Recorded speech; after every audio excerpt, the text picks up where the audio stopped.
Hello दोस्तों, आओ करें तैयारी में आपका स्वागत है।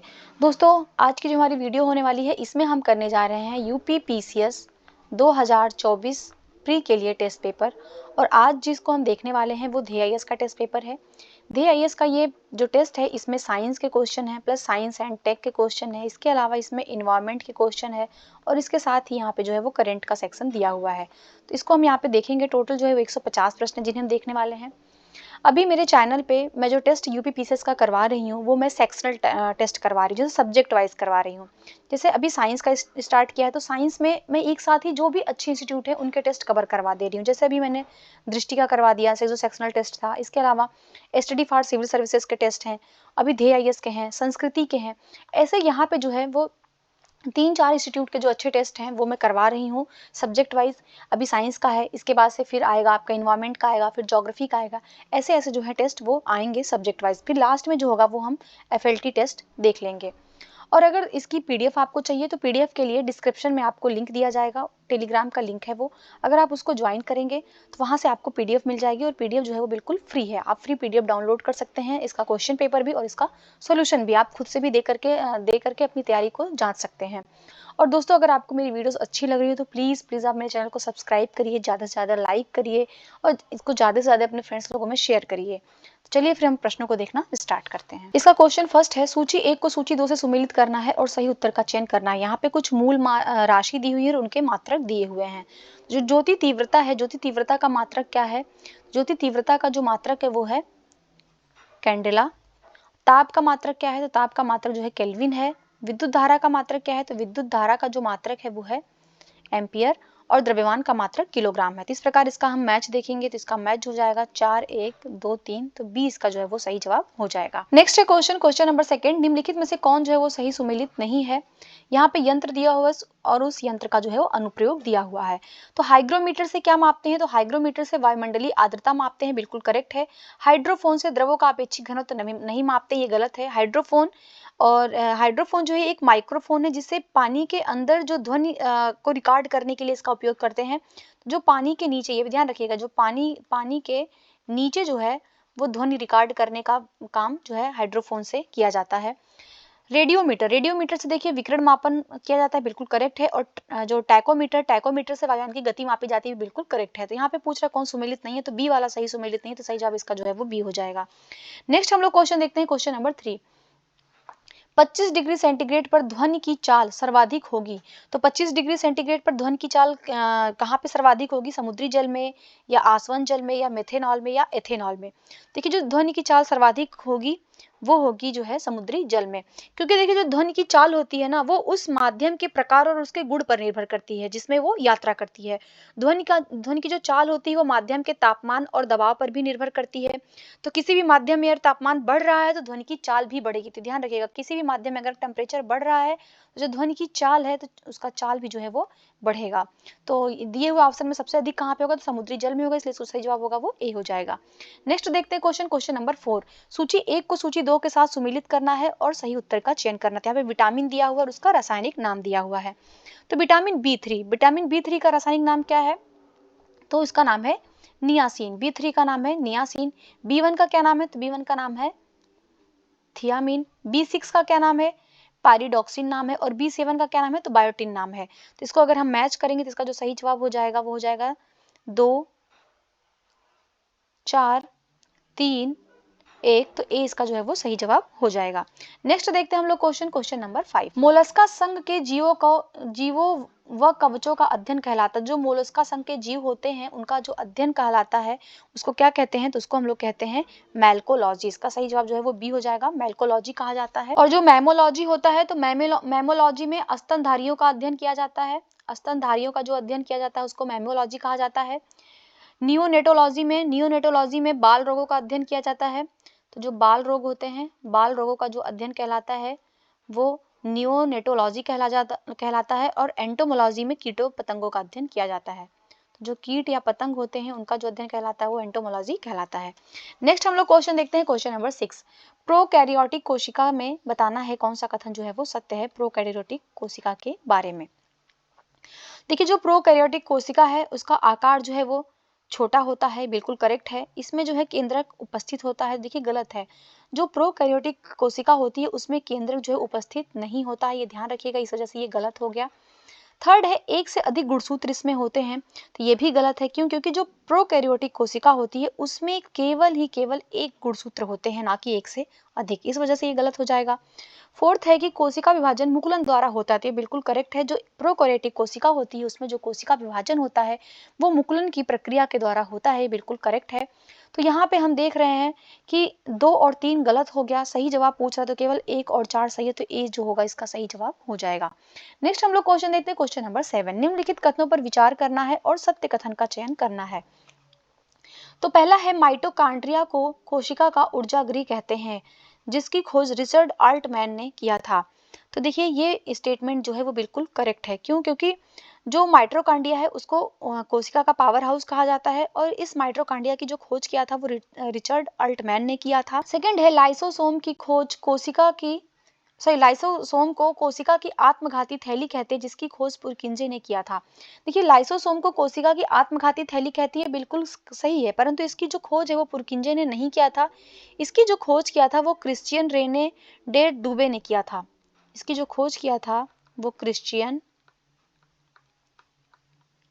रेने डे डुवे ने किया था, ना कि पुरकिंजे ने किया था। तो इस वजह से जो है सेकंड वाला गलत हो गया, यहाँ पे केवल एक सही, इसका जो सही जवाब होगा वो ए हो जाएगा, केवल एक जो है वो सही है। नेक्स्ट हम लोग क्वेश्चन देखते हैं, क्वेश्चन नंबर 8। सूची 1 को सूची 2 से सुमेलित करना है, सही उत्तर का चयन करना है। यहाँ पे संक्रामक रोग दिए हुए हैं और वो किस बैक्टीरिया से होते हैं ये बताना है। तो देखिए हैजा जो संक्रामक रोग है ये किससे होता है, तो ये विब्रियो कॉलेरी से होता है। काली खांसी किससे होता है, तो देखिए जो काली खांसी होता है वो होता है हीमोफिलस पर्ट्यूसिस से।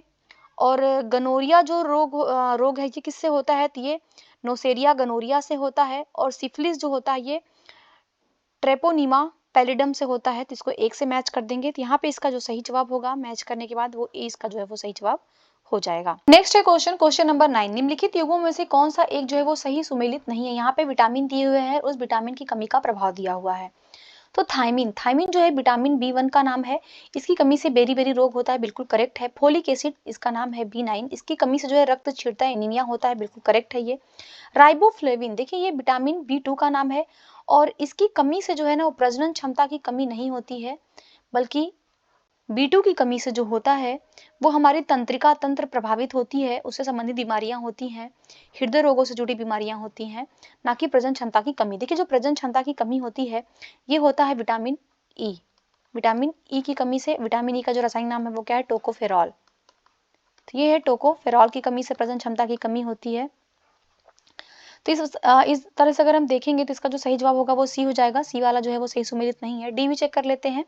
एस्कॉर्बिक एसिड जो एस्कॉर्बिक एसिड है इसकी कमी से स्कर्वी रोग होता है, ये बिल्कुल करेक्ट है। नेक्स्ट हम लोग देखते हैं क्वेश्चन नंबर 10।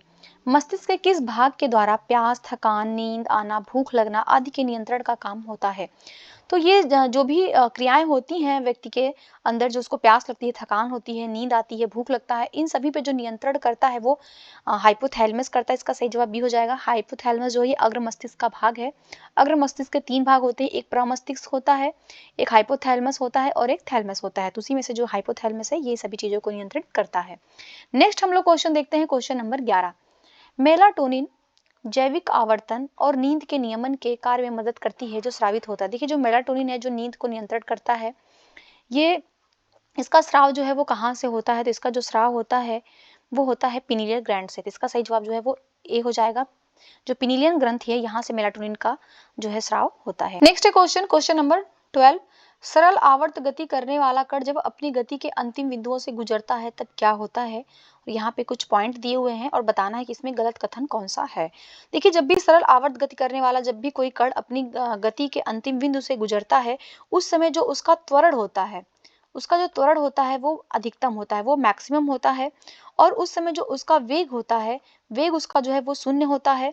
और जो उसकी स्थितिज ऊर्जा होती है, जो उसकी जो स्थितिज ऊर्जा होती है ये मैक्सिमम होती है, ये अधिकतम होती है। और जो इसकी गतिज ऊर्जा होती है तो गतिज ऊर्जा भी जो होती है वो 0 होती है। तो देख लेते हैं, उसका त्वरण शून्य होता है, बिल्कुल गलत। हमने अभी क्या कहा, त्वरण उसका मैक्सिमम होगा, वेग उसका शून्य होगा, बिल्कुल करेक्ट है ये। स्थितिज ऊर्जा शून्य होती है, नहीं, अभी हमने देखा जो इसकी स्थितिज ऊर्जा होगी वो मैक्सिमम होगी, अधिकतम होगी। और गतिज ऊर्जा जो होगी उसकी वो जो है वो जीरो होगी, ना कि वो अधिकतम होगी। तो यहाँ पे हम देखते हैं 3 भी गलत है, 4 भी गलत है, 1 भी गलत है, तो 1 3 4 इसका सही जवाब होगा, तो 20 का जो है वो सही जवाब हो जाएगा। नेक्स्ट क्वेश्चन, क्वेश्चन नंबर 13, सूची 1 को सूची 2 से सम्मिलित करना, सही उत्तर का चयन करना। यहाँ पे सतत विकास लक्ष्य दिए हुए हैं और उनके उद्देश्य दिए हुए हैं। देखिए सतत विकास लक्ष्यों की बात किया गया था, वो यूनाइटेड नेशन की जो 2015 में बैठक हुई थी उसमें बात किया गया था, और इसमें टोटल जो है वो 17 लक्ष्य निर्धारित किए गए थे। इन लक्ष्यों को हासिल करने की जो अवधि है वो 2016 से लेकर के 2030 तक की अवधि के बीच जो है इन लक्ष्यों को प्राप्त कर लेना है। तो चलिए देख लेते हैं जो लक्ष्य 6 है। तो लक्ष्य 6 में बात किया गया है कि साफ पानी और स्वच्छता की, तो इसको 3 से मैच कर देंगे। लक्ष्य 6 में बात किया गया साफ पानी और स्वच्छता की। जो लक्ष्य 7 है वो सस्ती और स्वच्छ ऊर्जा की बात करता है। और जो लक्ष्य 13 है, लक्ष्य 13 जो है वो करता है जलवायु परिवर्तन की बात करता है। और जो लक्ष्य 15 है वो भूमि पर जीवन की बात करता है। तो इसका हम देखेंगे जो सही मैच हो जाएगा वो 3 1 4 2, तो बी जो होगा इसका सही जवाब हो जाएगा। नेक्स्ट क्वेश्चन, क्वेश्चन नंबर 14, जल में घुलनशील विटामिन है। तो जल में जो घुलनशील विटामिन की बात किया गया है, देखिए जो विटामिन होते हैं वो 2 प्रकार के, एक तो होते हैं जो वसा में घुलनशील होते हैं और एक होते हैं जो जल में घुलनशील होते हैं। तो जो जल में घुलनशील विटामिन होते हैं वो विटामिन बी और विटामिन सी होते हैं। तो विटामिन सी के जो भी विटामिन है, जैसे विटामिन 2 हो गया, विटामिन 1 हो गया, ये सभी जो है वो जल में घुलनशील है। तो चलिए ऑप्शन में चेक कर लेते हैं। तो देखिए यहाँ पे जो दिया है थायमिन, थायमिन किसका है, तो ये विटामिन B1 है। बायोटिन क्या है, तो विटामिन B7 है। फोलिक एसिड क्या है, तो ये विटामिन B9 है। तो ये तीनों ही जो है वो जल में घुलनशील, इसलिए इसका जो सही जवाब होगा वो सी हो जाएगा। नेक्स्ट क्वेश्चन, क्वेश्चन नंबर 15, सूची 1 को सूची 2 से सम्मिलित करना है और सही उत्तर का चयन करना है। तो यहाँ पे जैव मंडल रिजर्व क्षेत्र दिया हुआ है और राज्य दिया हुआ है। देखिए जो शेषाचलम जैव मंडल रिजर्व है ये कहाँ पे है, तो ये आंध्र प्रदेश में है। पचमढ़ी कहाँ पे, ये मध्य प्रदेश में है। नोरकेक मेघालय में है। सिमलीपाल कहाँ पे है, ओडिशा में है। तो यहाँ पे हो जाएगा 4 1 2 3, तो इसका जो सही जवाब होगा वो 20 का सही जवाब हो जाएगा। नेक्स्ट क्वेश्चन, क्वेश्चन नंबर 16, निम्नलिखित कथनों पर विचार करना है और उपरोक्त में कितने कथन सही हैं ये बताना है। देखिए ये कितने कथन सही हैं, इस टाइप के जो क्वेश्चन हैं ये पहले जो है यूपीएससी ने पूछना स्टार्ट किया था। अब जो है इसको यूपी पीसीएस भी जो है, यूपी पीसीएस भी पिछले साल से इन प्रश्नों को पूछना प्रारंभ कर दिया है। कुछ क्वेश्चंस ऐसे आपको देखने को मिले होंगे पिछले बार जिन्होंने एग्जाम दिया होगा। इसमें होता क्या है ना कि जैसे चार जो स्टेटमेंट दिए गए हैं, इन चारों में जिसको जानकारी होगी वही इन प्रश्नों को सॉल्व कर पाएगा। इसमें कोई तुक्का नहीं लग पाता है। तो इस वजह से इसको थोड़ा ध्यान से करिएगा ऐसे प्रश्नों को। और अब संभावना है कि इस टाइप के प्रश्न जो है वो एग्जाम में बढ़ेंगे ही।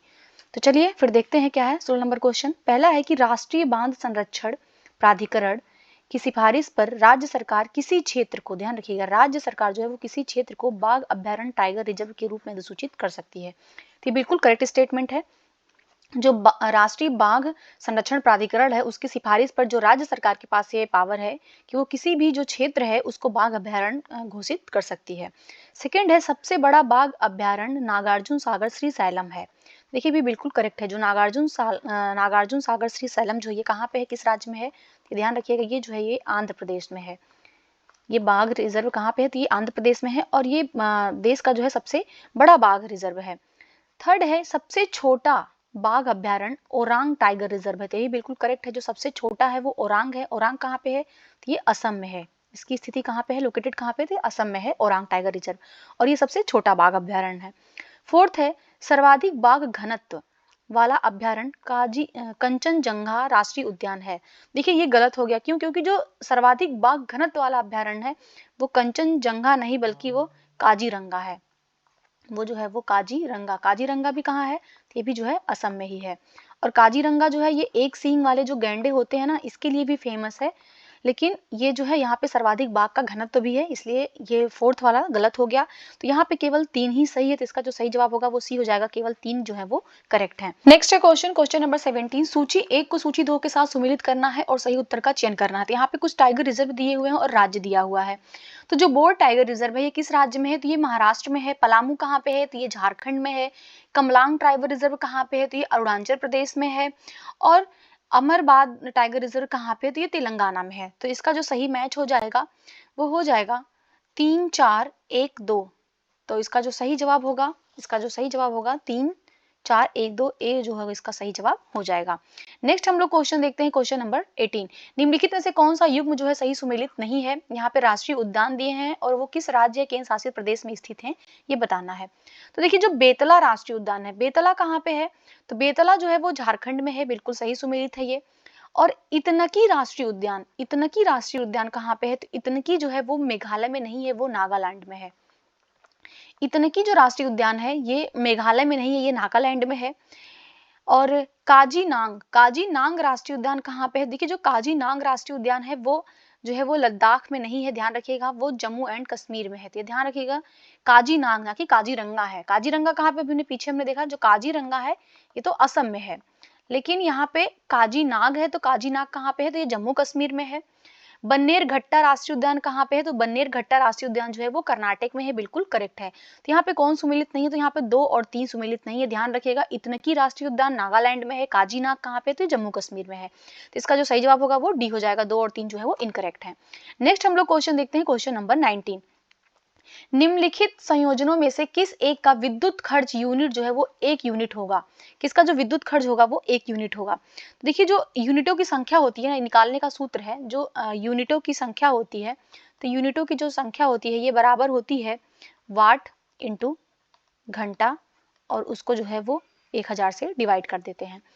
तो यहाँ पे अगर हम इसका देखेंगे कौन सा इसका सही जवाब होगा, इसका जो सही जवाब होगा वो डी हो जाएगा, 100 वाट। देखिए जब 100 वाट कितने घंटे तक जल रहा है, 10 घंटे तक जल रहा है, इसको 1000 से डिवाइड कर देंगे, देखिए सारा कट गया, बराबर आ गया 1 यूनिट।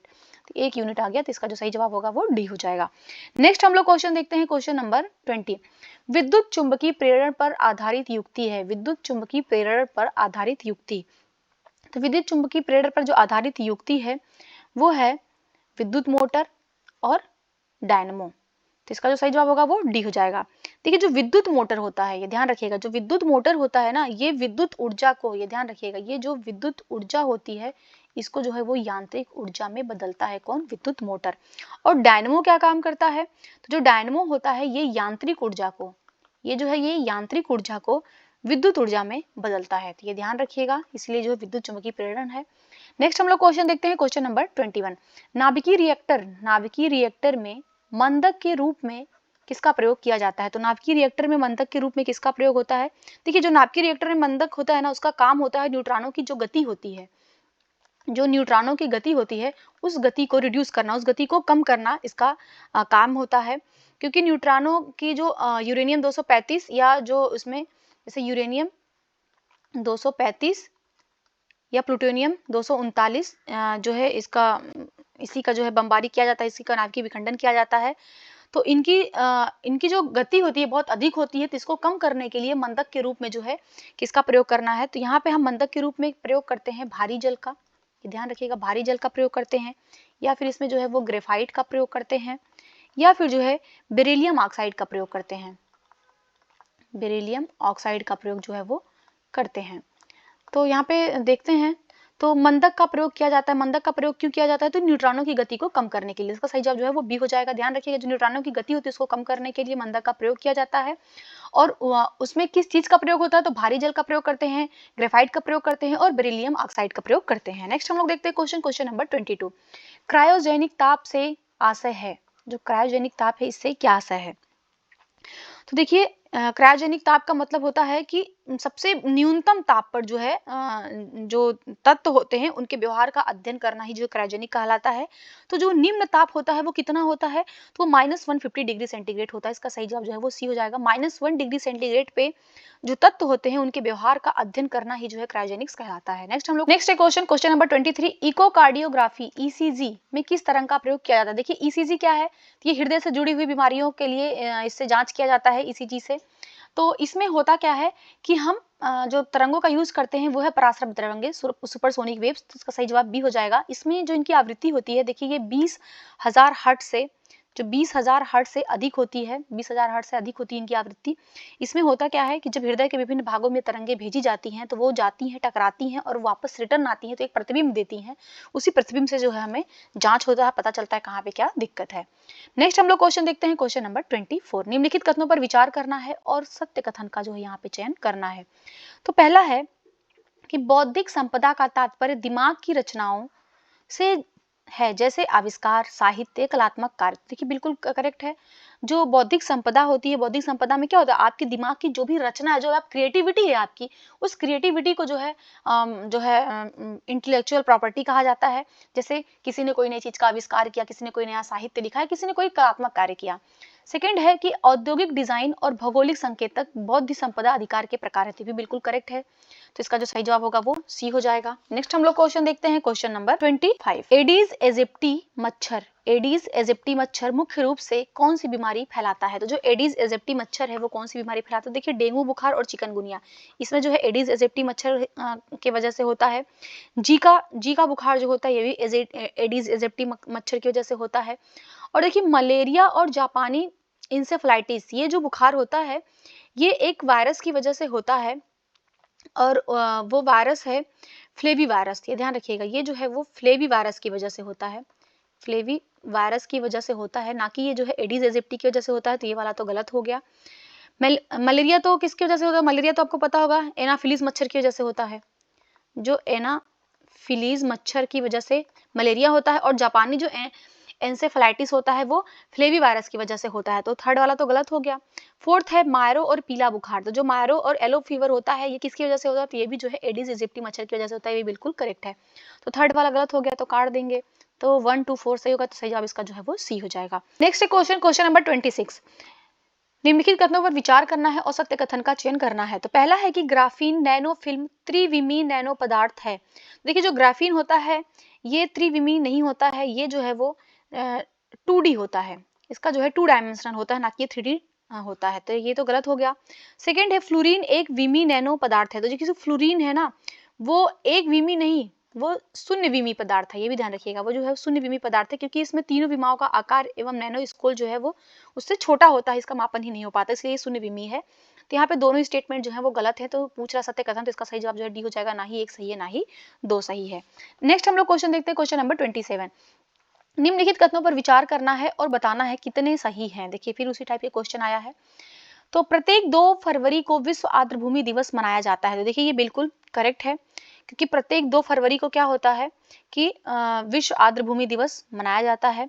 तो ये करेक्ट हो गया। सेकंड है भारत में कुल 75 रामसर स्थल हैं। तो देखिए ये भी बिल्कुल करेक्ट है, क्योंकि अभी भारत में टोटल जो रामसर स्थल हैं वो 75 हैं।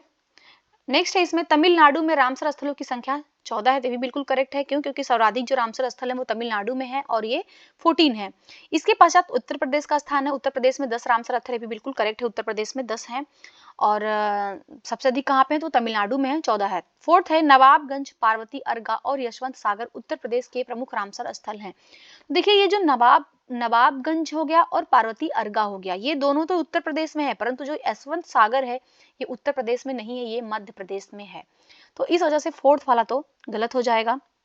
तो इसका जो सही जवाब हो जाएगा, केवल 3 सही है, तो सही जवाब इसका जो है वो सी हो जाएगा। देखिए जो नवाब पक्षी अभ्यारण्य है ये कहाँ पे है? नवाबगंज वाला, तो ये उन्नाव में है। ये ध्यान रखिएगा, ये उन्नाव में है। और पार्वती अर्गा कहाँ पे है? तो पार्वती अर्गा जो है ये गोंडा में है। इनका जगह भी ध्यान रखिएगा। नेक्स्ट हम लोग क्वेश्चन देखते हैं, क्वेश्चन नंबर 28। निम्नलिखित कथनों पर विचार करना है और बताना है कि कौन से कथन जो है वो सत्य हैं। तो पहला है कि जलवायु परिवर्तन पर संयुक्त राष्ट्र फ्रेमवर्क अभिसमय वर्ष 1992 में हस्ताक्षरित एक वैश्विक समझौता है जो 1994 से प्रभावी हुआ है। देखिए ये बिल्कुल करेक्ट है, क्योंकि जो जलवायु परिवर्तन पर जो इनका राष्ट्रीय फ्रेमवर्क है ये 1992 का है, और इसमें होता क्या है, इसको जो प्रभावी हुआ है 1994 से प्रभावित हुआ है। सेकेंड है कि इसका जो सचिवालय है वो जिनेवा स्विट्जरलैंड में स्थित है। देखिए तो गलत हो गया, क्यों? क्योंकि इसका जो सचिवालय है वो जिनेवा स्विट्जरलैंड में नहीं है, बल्कि ये है बॉन जर्मनी में है। तो ये ध्यान रखिएगा, इसका जो सचिवालय है वो है बॉन जर्मनी में, ना कि ये स्विट्जरलैंड में है। इसलिए सेकंड वाला गलत हो गया। इसका सही जवाब जो है ए हो जाएगा। केवल कथन एक जो है वो करेक्ट है। United nation framework convention on climate change, इसी का ये हेडक्वार्टर है। नेक्स्ट हम लोग क्वेश्चन देखते हैं, क्वेश्चन नंबर 29। निम्नलिखित में से कौन स्वस्थाने संरक्षण का उदाहरण नहीं है? स्वस्थाने इन सीटू का कौन सा उदाहरण नहीं है, ये बताना है। देखिए जो पवित्र उपवन है, पवित्र उपवन ये स्वस्थाने का है, बिल्कुल करेक्ट है। चिड़ियाघर, चिड़ियाघर किसका है? चिड़ियाघर देखिए ये एक्स सीटू का है, ये नहीं होगा। और समुद्री संरक्षित क्षेत्र, तो जो समुद्री संरक्षित क्षेत्र है ये भी जो है ये स्वस्थानी का है, बिल्कुल करेक्ट है। जंतु उद्यान, जंतु उद्यान जो जूलॉजिकल गार्डन है ये कहाँ से है, तो ये भी XC2 का है, ये भी XC2 का है, तो ये भी नहीं होगा। और वन्य जीव अभ्यारण्य, वन्य जीव अभ्यारण्य ये कैसा है, तो ये भी जो है वो इन सीटू का, ये बिल्कुल करेक्ट है। तो पूछ रहा है कौन नहीं है, तो देखिए 2 और 4, 2 और 4 नहीं है, तो इसका जो सही जवाब होगा वो बी हो जाएगा। नेक्स्ट हम लोग क्वेश्चन देखते हैं, क्वेश्चन नंबर 30। ऊर्जा का पिरामिड, ऊर्जा का पिरामिड के बारे में सत्य कथन का चयन करना है। तो ऊर्जा का जो पिरामिड है उसके बारे में हमें बात करना है। तो ऊर्जा का पिरामिड जो है हमेशा उल्टा और लंबवत होता है। देखिए जो ऊर्जा का पिरामिड होता है तो हमेशा उल्टा नहीं होता है, वो हमेशा सीधा और लंबवत होता है, तो इस वजह से पहला गलत हो गया। सेकंड है पोसी स्तर पर ऊर्जा के प्रवाह का दर्शाता है। तो जो पोसी स्तर पर ऊर्जा के प्रवाह को दर्शाता है तो ये बिल्कुल करेक्ट है। पोसी स्तर पर क्या होता है, पोसी स्तर का मतलब तो कि ऊर्जा के प्रवाह को वो दिखा रहा है। थर्ड है ऊर्जा न्यूनतम पोसी स्तर पर न्यूनतम होती है। तो जो ऊर्जा होती है वो न्यूनतम पोसी स्तर पर, देखिए जो ऊर्जा होती है ना वो न्यूनतम जो पोसी स्तर होता है वहां पे न्यूनतम नहीं होती बल्कि वहां पे अधिकतम होती है।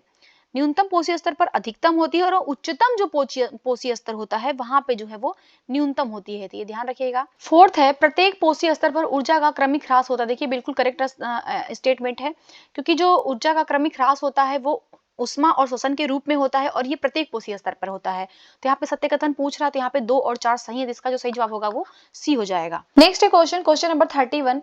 नीचे 2 कथन दिए हुए जिनमें एक को कथन और दूसरे को कारण कहा गया है और बताना है कौन सा स्टेटमेंट जो है वो करेक्ट होगा। देखिए अभी कथन है इसका कि जो प्लैंकटन का बायोमास फाइटोप्लैंक्टन की तुलना में कम होता है। तो देखिए जो जलीय पारिस्थितिकी तंत्र में जो बायोमास होता है ना, बायोमास ये ध्यान रखिएगा, जो जलीय तंत्र होता है इसमें जो जो बायोमास का पिरामिड होता है, जो बायोमास का पिरामिड होता है वो उल्टा होता है, ये ध्यान रखिएगा। पिरामिड कैसे होता है, तो ये उल्टा होता है, ये ध्यान रखिएगा। तो जो जू प्लैंक्टन होते हैं, ये जो शाकाहारी होते हैं, इनका जो बायोमास होता है ये फाइटोप्लैंक्टन जो उत्पादक होते हैं उनकी तुलना में कम नहीं बल्कि अधिक होता है, ये ध्यान रखिए, कम नहीं अधिक होता है, इसलिए ये वाला स्टेटमेंट तो गलत हो जाएगा। कारण है जलीय पारिस्थितिकी तंत्र में बायोमास का पिरामिड उल्टा होता है, बिल्कुल करेक्ट है। अभी हमने डिस्कस किया कि जो जलीय पारिस्थितिकी तंत्र है वहां पे जो बायोमास का पिरामिड होता है वो उल्टा होता है। तो यहाँ पे अभिकथन तो गलत हो गया, कारण सही है, इसका जो सही जवाब होगा वो डी हो जाएगा। नेक्स्ट हम लोग क्वेश्चन देखते हैं, क्वेश्चन नंबर 32। निम्नलिखित में से किस कण पर शून्य आवेश होता है। तो शून्य आवेश किस पे होता है, तो ये होता है जो है न्यूट्रिनो पर, तो इसका सही जवाब सी हो जाएगा। न्यूट्रिनो पर जो है वो शून्य आवेश होता है। और देखिए जो ये न्यूट्रिनो होता है ये ब्रह्मांड में सबसे प्रचुर मात्रा में पाया जाने वाला कण है न्यूट्रिनो, तो इसका जो सही जवाब होगा वो सी हो जाएगा। नेक्स्ट हम लोग क्वेश्चन देखते हैं, क्वेश्चन नंबर 33। निम्नलिखित में से कौन सा भौतिक परिवर्तन का उदाहरण है।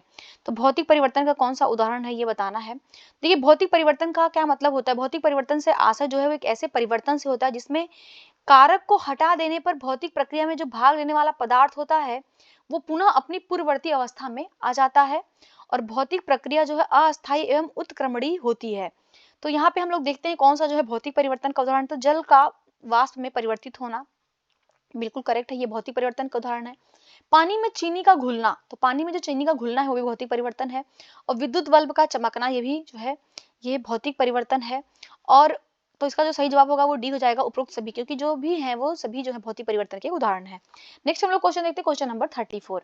सूची 1 को सूची 2 से सुमेलित करना है और सही उत्तर का चयन करना है। यहाँ पे आविष्कार दिया हुआ है और वैज्ञानिक, किन वैज्ञानिकों ने उसका आविष्कार किया था। तो प्रसारी विश्व का जो आविष्कार है वो किसने किया था, प्रसारी विश्व जिसको एक्सपैंडिंग यूनिवर्स कहा जाता है, तो इसकी जो संकल्पना दिया था वो एडविन हब्बल ने दिया था। तो इसको हम मैच करेंगे 2 से। तापी आयनन जो होता है, थर्मल जो आयोनाइजेशन होता है, इसका सिद्धांत किसने दिया था, तो ये दिया था मेघनाथ साहा ने, इसको 1 से मैच करेंगे। और जो क्वांटम सांख्यिकी है इसका सिद्धांत किसने दिया था, तो ये दिया था सत्येंद्र नाथ बोस ने। और एक्स किरणें है जो इनकी खोज किसने किया था, तो रोएंटजन ने किया था। तो इसको जो है वो 3 से मैच कर देंगे, इसका जो सही जवाब हो जाएगा वो ए, इसका जो है सही जवाब हो जाएगा। नेक्स्ट हम लोग क्वेश्चन देखते हैं, क्वेश्चन नंबर 35। निम्नलिखित में से कौन एक प्रकाश की तीव्रता मापने का उपकरण है। प्रकाश की तीव्रता मापने का उपकरण कौन सा है, तो देखिए जो पाइर हीलियोमीटर जो है, पाइर हीलियोमीटर है, इससे सौर विकिरण का मापन किया जाता है।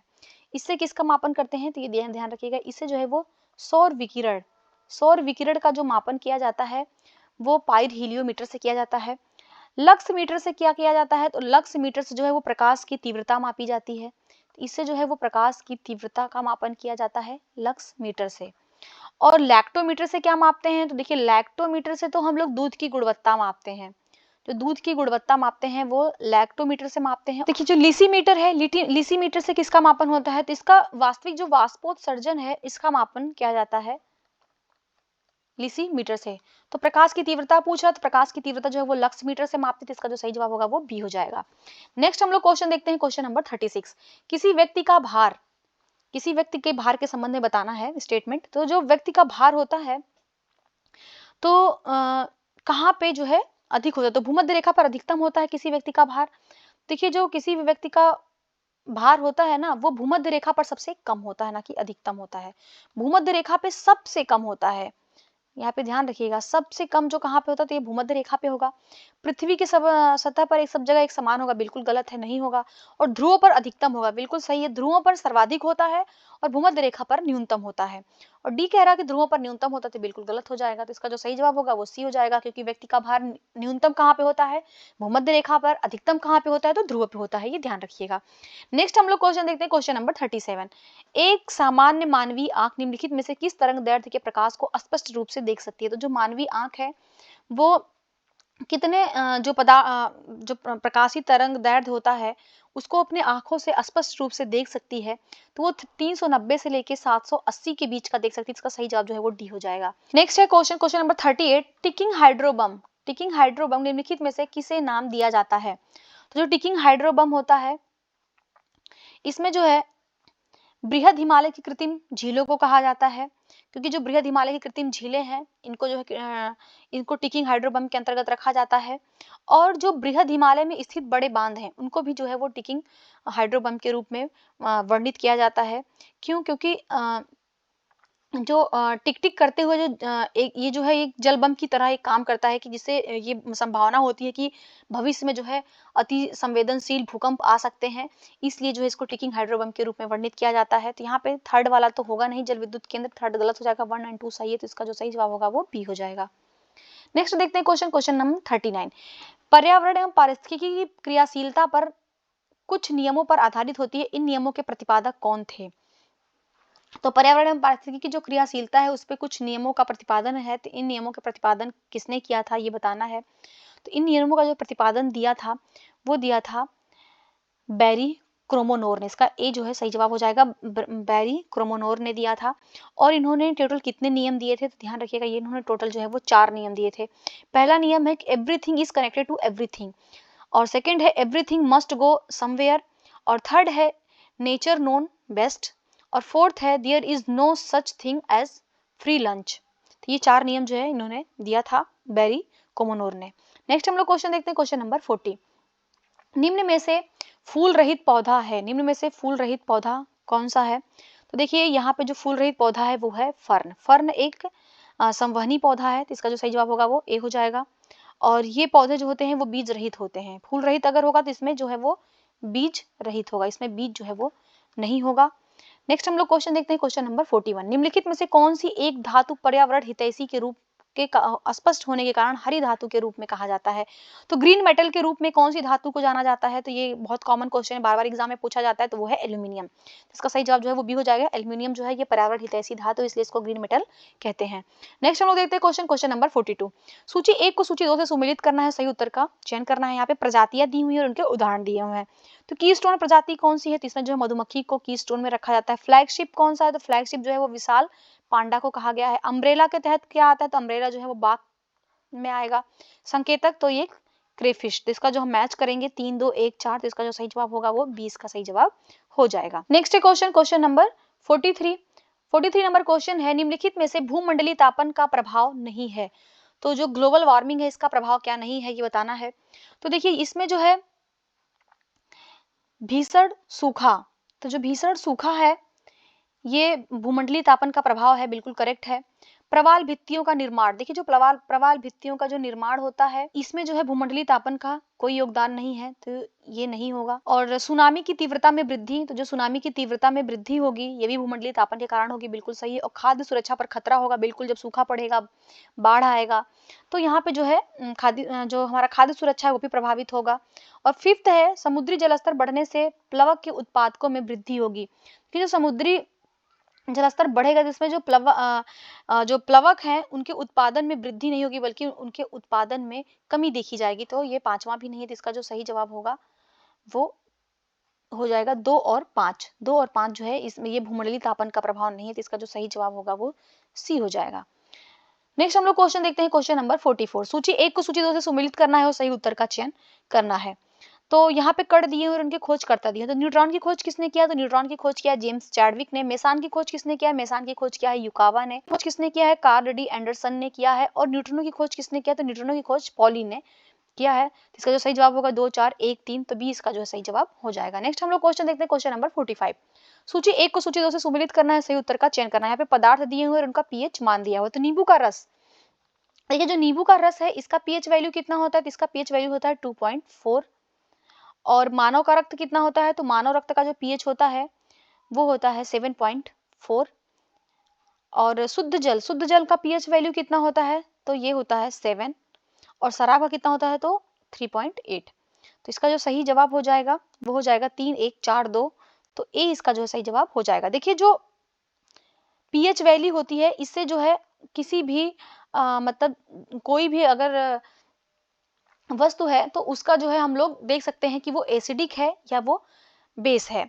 तो अगर पीएच वैल्यू जो न्यूट्रल होता है वो 7 पे होता है और ये 1 से लेके 14 तक होता है, ये भी ध्यान रखिए। जो पीएच वैल्यू होती है 1 से लेके 14 तक होती है, अगर वो 7 से कम है, 7 से कम है तो वो चीज जो है वो एसिड होगी, वो एसिडिक होगी। अगर वो 7 से अधिक है तो वो बेस होगा, उसका जो स्वाद होगा वो जो है क्षारीय होगा। और जो जल होता है शुद्ध जल, इसका पीएच वैल्यू कितना होता है? तो इसका जो पीएच वैल्यू होता है 7 होता है, तटस्थ होता है।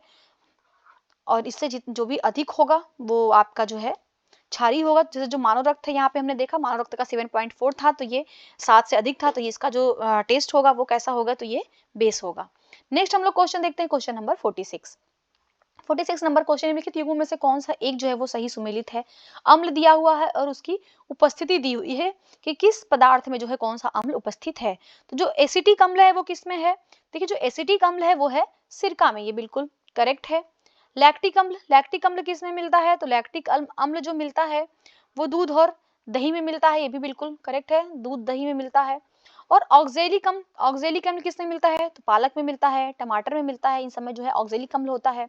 तो कौन सही सुमेलित उपरोक्त में से कोई नहीं, अर्थात इसका सही जवाब डी हो जाएगा, क्योंकि तीनों जो हैं वो सभी क्या है? ये करेक्ट है, ये सभी सुमेलित है, सही। नेक्स्ट हम लोग क्वेश्चन देखते हैं, क्वेश्चन नंबर 47। पारिस्थितिक पिरामिड की अवधारणा 1927 में किसके द्वारा प्रतिपादित किया गया था? तो जो पारिस्थितिक पिरामिड है इसकी संकल्पना किसने दिया था? तो इसको प्रतिपादित किया था चार्ल्स एल्टन ने। 20 का सही जवाब होगा, चार्ल्स एल्टन ने दिया था।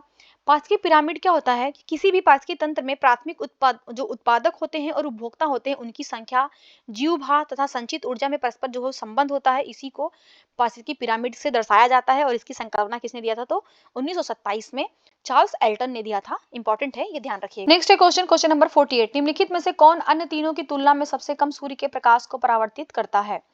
तो सूर्य के प्रकाश को सबसे कम परावर्तित कौन करता है? तो देखिए जो सूर्य का तात्कालिक परावर्तन होता है ना उसको एल्बिडो कहा जाता है। जो तात्कालिक परावर्तन होता है उसको एल्बिडो कहा जाता है। और एल्बिडो जो है ये बहुत सारे कारकों पर निर्भर करती है, जैसे धरातल की विषमता। धरातल जितना देखिए उबड़ खाबड़ होगा उसकी जो एल्बिडो होगी उतनी कम होगी, और जितना चिकना सरफेस होगा उतनी अधिक होगी। और जैसे जो पथरीला होगा वहां पे भी कम होगी एल्बिडो। और जैसे कि जो हिम आवरण होगा ये चिकना हो गया तो यहाँ पे एल्बिडो अधिक होगी। जो बलुई रेती जमा होगा वहां पे भी थोड़ा सा चिकना होगा तो वहां पे भी थोड़ा सा अधिक होता है एल्बिडो। और जितनी गहरी जल राशियां होती, जो गहरी जल राशियां होंगी समुद्र वगैरह, वहां पे भी एल्बिडो कम होगा, क्योंकि जितना गहरा होगा उतना ही कम परावर्तन होगा। और जो छिछली जल राशियां होती हैं तो छिछली जल राशियों की जो होती है एल्बिडो वो ज्यादा होती है। तो चलिए ऑप्शन में देख लेते हैं। तो गहरे महासागर, अभी हमने क्या कहा, गहरा महासागर जो गहरी जल राशियां हैं इनमें परावर्तन कम होगा तो इसका एल्बिडो जो है कम होगा। प्रवाल सागर में अधिक होगा।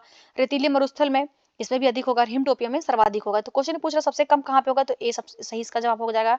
जो गहरे महासागर है यहाँ पे एल्बिडो जो है सबसे कम होगा। नेक्स्ट हम लोग देखते हैं क्वेश्चन नंबर 49, निम्नलिखित में से कौन इकोटोन का उदाहरण है। इकोटोन क्या होता है, पहली चीज तो यही हमें ध्यान रखना है। तो इकोटोन जो होता है, जो दो पारिस्थितिकी तंत्र होते हैं, दो पारिस्थितिकी तंत्र के जो बीच का संक्रमण वाला क्षेत्र होता है, इसी को इकोटोन कहा जाता है। और इसमें दोनों पारिस्थितिकी तंत्र की विशेषताएं पाई जाती हैं इसमें। तो इकोटोन में जो जैव विविधता होती है दोनों तरफ के जो समुदायों की तुलना में यहाँ पे सर्वाधिक होती है। तो ये भी ध्यान रखिएगा, यहाँ की जो जैव विविधता होगी ना, ये इन दोनों की तुलना में सबसे अधिक होती है। तो इसके उदाहरण क्या है ये पूछ रहा है, तो इसके जो उदाहरण है वो घास भूमियां भी है, ज्वार नदमुख भी है और नदी तट भी है, तीनों ही है। जिसका जो सही जवाब होगा वो डी हो जाएगा, उपरोक्त सभी। और देखिए जो इकोटोन होता है, इकोटोन को एज इफेक्ट भी कहते हैं, तो ये भी ध्यान रखिएगा, इकोटोन को जो है वो एज इफेक्ट भी कहा जाता है। नेक्स्ट हम लोग क्वेश्चन देखते हैं, क्वेश्चन नंबर 50, निम्नलिखित में से कौन सा एक जो है वो सही सुमेलित नहीं है। कौन जो है वो सही सुमेलित नहीं है, तो उर्मिया झील। उर्मिया झील, देखिए उर्मिया झील कहाँ पे, ईरान में, बिल्कुल सही सुमेलित है। बॉइलिंग झील, बॉइलिंग झील कहाँ पे है, तो बॉइलिंग झील भी जो है वो डोमिनिका में है, बिल्कुल करेक्ट है। 5 फ्लावर झील, देखिए जो 5 फ्लावर झील है ये कहाँ पे है, तो ये यूएसए में नहीं है, ये चीन में है, ये ध्यान रखिएगा। 5 फ्लावर झील कहाँ पे, चीन में। यूएसए में क्या है, तो यहाँ पे 5 फिंगर झील है, तो ये ध्यान रखिएगा, यहाँ पे जो है 5 फिंगर झील है, ना कि यहाँ पे जो है 5 फ्लावर झील है। रेड लेगून झील कहाँ पे, तो बोलिविया में है। कौन सा सही सुमेलित नहीं है, तो सी वाला सही सुमेलित नहीं, इसका सही जवाब जो है वो सी हो जाएगा। नेक्स्ट है क्वेश्चन नंबर 51, सोनार का प्रयोग महासागर में डूबी हुई वस्तु की स्थिति जानने के लिए किया जाता है। देखिए बिल्कुल करेक्ट है, सोनार जो है इसका फुल फॉर्म होता है साउंड नेविगेशन एंड रैगिंग। तो इसमें क्या होता है कि जो नौचालक होते हैं वो अगर महासागर में कोई भी वस्तु डूब जाती है तो उसका वो प्रयोग करते हैं उसकी सही स्थिति जानने के लिए। इसमें क्या होता है कि एक उच्च आवृत्ति वाली एक तरंग भेजी जाती है और वो तरंग जाती है, उससे टकरा करके जब वापस आती है तो इससे हमें पता चल जाता है कि वो जो वस्तु है वो एक्चुअल में कहाँ पे है। तो पहला तो बिल्कुल सही हो गया। सेकंड है, सोनार में उच्च आवृत्ति की अपसृंग तरंगों का प्रयोग किया जाता है। देखिए इसमें अपश्रव्य तरंगों का प्रयोग नहीं किया जाता है, बल्कि इसमें जो है वो पराश्रव्य तरंगों का प्रयोग किया जाता है। इसमें जो है ये वो पराश्रव्य तरंगों को, जिसको हम लोग कहते हैं अल्ट्रासोनिक, तो ये ध्यान रखिएगा, इसमें जो है वो अल्ट्रासोनिक वेव्स का प्रयोग किया जाता है। तो सेकंड तो गलत हो गया, केवल एक सही, इसका जो सही जवाब होगा वो ए हो जाएगा। नेक्स्ट हम लोग क्वेश्चन देखते हैं, क्वेश्चन नंबर 52, धुएं का घनत्व मापने के लिए किसका प्रयोग किया जाता है। देखिए जो धुएं का घनत्व मापने के लिए प्रयोग किया जाता है वो रिंगलमैन स्केल का प्रयोग किया जाता है। इसका सही जवाब जो है वो डी हो जाएगा, रिंगलमैन स्केल का प्रयोग किया जाता है। तो इसका जो सही जवाब होगा वो डी हो जाएगा। केस्कोग्राफ से क्या होता है, इसमें पौधों की वृद्धि मापी जाती है, भी ध्यान रखिएगा। जो पौधों की वृद्धि मापी जाती है वो केस्कोग्राफ से मापी जाती है। और जो साइक्रोमीटर है, साइक्रोमीटर से जो हम सापेक्षिक आर्द्रता मापते हैं, तो ये भी ध्यान रखिएगा। जो सापेक्षिक आर्द्रता मापी जाती है वो साइक्रोमीटर से मापी जाती है। और फेदोमीटर तो पता है, इसे जो हम समुद्र की गहराई मापते हैं, तो समुद्र की जो गहराई मापी जाती है वो फेदोमीटर से मापी जाती है। नेक्स्ट क्वेश्चन नंबर 53, नीचे दो कथन दिए हुए हैं जिनमें एक को कथन दूसरे को कारण कहा गया है, बताना कौन सा स्टेटमेंट जो है वो करेक्ट है। तो इसका अभिकथन है चंद्रमा पर वायुमंडल नहीं है, चंद्रमा पर जो है वायुमंडल नहीं है, बिल्कुल करेक्ट स्टेटमेंट है ये। सेकंड है, चंद्रमा पर जो पलायन वेग से गैसों के अणुओं का जो वेग है वो ज्यादा है, देखिए बिल्कुल करेक्ट है। चंद्रमा पर जो उसका पलायन वेग है उसके गैस के अणुओं के वेग से वो कम है, मतलब गैस के अणुओं का वेग ज्यादा है, इसलिए पलायन वेग जो है उनको रोक नहीं पा रहा है, तो इसलिए कोई भी वायुमंडल वहां पे नहीं है। तो कथन और कारण देखिए दोनों ही सही है और सही व्याख्या भी कर रहा है, इसका जो सही जवाब होगा वो ए हो जाएगा सही जवाब। नेक्स्ट क्वेश्चन नंबर 54, निम्नलिखित में से कौन सी घटना प्रकाश के अपवर्तन का उदाहरण नहीं है। तो जो प्रकाश का अपवर्तन हमें बताना है, यहाँ पे रिफ्लेक्शन ऑफ लाइट्स का क्या उदाहरण है, नहीं है। देखिए तारों का टिमटिमाना, जो तारे टिमटिमाते हैं ये प्रकाश का अपवर्तन है। और पानी से भरे बर्तन में पड़ा एक सिक्का जो अपने स्थान से उठा हुआ प्रतीत होता है, तो ये भी जो है प्रकाश के अपवर्तन का ही कारण होता है। और थर्ड है, जल में डूबी हुई छड़ को बाहर से देखा जाए तो वो छोटी और सतह पर मुड़ी हुई टेढ़ी प्रतीत होती है, तो ये किसकी वजह से होता है, तो ये भी जो है प्रकाश के अपवर्तन की वजह से ही होता है। फोर्थ है, समुद्र का नीला रंग। देखिए जो समुद्र का नीला रंग दिखाई देता है ये अपवर्तन के कारण नहीं होता है, बल्कि ये स्कैटरिंग के कारण होता है, प्रकीर्णन के कारण होता है। तो ये प्रकीर्णन के कारण होता है, क्यों, क्योंकि जो बैगनी वो नीला रंग होता है इसकी तरंग दैर्ध्य सबसे कम होती है, ध्यान रखिएगा। जो बैगनी और जो नीला रंग होता है इसकी जो तरंग दैर्ध्य होती है ये सबसे कम होती है, यही कारण है कि जो हमें समुद्र है वो लाल नीला दिखाई पड़ता है। तो इसका जो सही जवाब होगा वो डी हो जाएगा। नेक्स्ट हम लोग क्वेश्चन देखते हैं, क्वेश्चन नंबर 55, मलेरिया रोग के बारे में इन कथनों पर विचार करना है और बताना है कौन से कथन जो है वो सही है मलेरिया रोग के बारे में। तो यह एक वायरस जनित रोग है। देखिए मलेरिया जो है एक वायरस जनित रोग नहीं है, ये गलत हो गया। मलेरिया जो है एक प्रोटोजोआ जनित रोग है। एक जो है ये प्रोटोजोआ जनित रोग है, ना कि ये वायरस जनित रोग है। और इसका वाहक कौन है? तो इसका जो वाहक है वो मादा एनोफिलीज मच्छर है, जिसके कारण होता है। तो पहला तो गलत हो गया। सेकेंड है इसका वाहक मादा एनोफिलीज मच्छर है, बिल्कुल करेक्ट है मलेरिया रोग का। थर्ड है R21 मैट्रिक्स एम मलेरिया की दूसरी वैक्सीन है, जिसे WHO ने हाल ही में मंजूरी दिया है, तो भी बिल्कुल करेक्ट है। और फोर्थ है कि इस वैक्सीन को ब्रिटेन की ऑक्सफोर्ड यूनिवर्सिटी द्वारा विकसित किया गया है, तो भी बिल्कुल करेक्ट है। तो यहाँ पे सिर्फ पहला ही गलत है, बाकी 2, 3, 4 सही है। तो इसका जो सही जवाब होगा वो सी हो जाएगा। नेक्स्ट है क्वेश्चन नंबर 56। भारतीय अंतरिक्ष अनुसंधान संगठन अपना दूसरा लॉन्च पोर्ट कहाँ पे स्थापित कर रहा है? तो इसरो अपना सेकंड जो है लॉन्च पोर्ट स्थापित कर रहा है। कहाँ पे कर रहा है?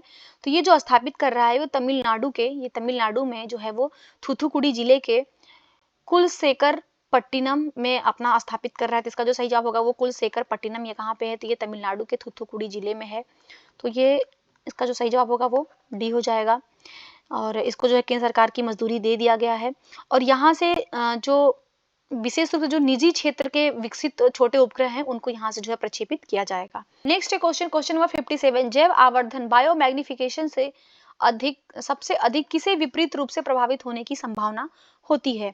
तो विपरीत रूप से सबसे अधिक कौन प्रभावित होगा? तो मानव होगा। इसका सही जवाब जो है वो सी हो जाएगा, क्योंकि जो जैव आवर्धन की जो प्रक्रिया होती है, प्रक्रिया के द्वारा जो प्रदूषकों का संकेंद्रण होता है वो आहार श्रृंखला के एक जीव से दूसरे जीव में होता है।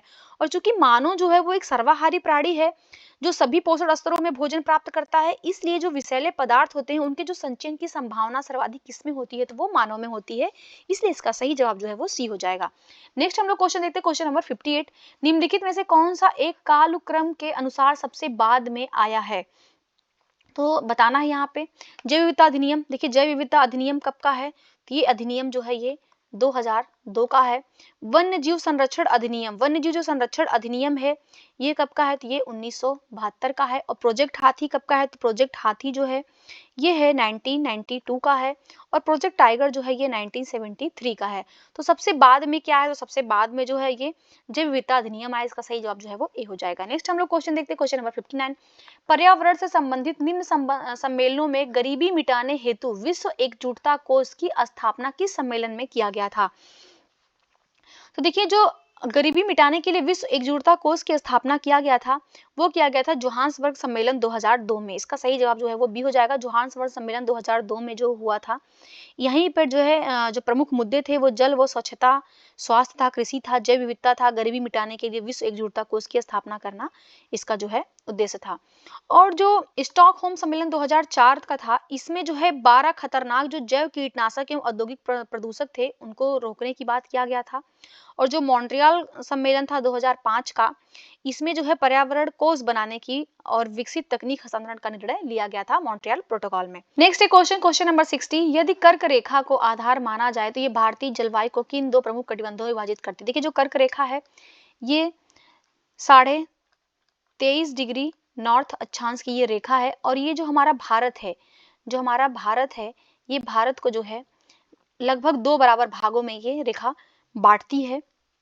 और जब 2 भागों में बांटती है तो इसमें 2 कटिबंध आते हैं। जो इसके ऊपरी भाग होता है, जो इसका ऊपरी वाला भाग होता है वो आता है उपोष्ण कटिबंध के तहत, ये आता है उपोष्ण के तहत आता है, उपोष्ण कटिबंध के तहत आता है। जो इसका नीचे वाला भाग होता है वो आता है उष्ण कटिबंध के तहत। तो यहाँ पे उष्ण और उपोष्ण दोनों है, जिसका जो सही जवाब होगा वो बी हो जाएगा। नेक्स्ट हम लोग क्वेश्चन देखते हैं, क्वेश्चन नंबर 61।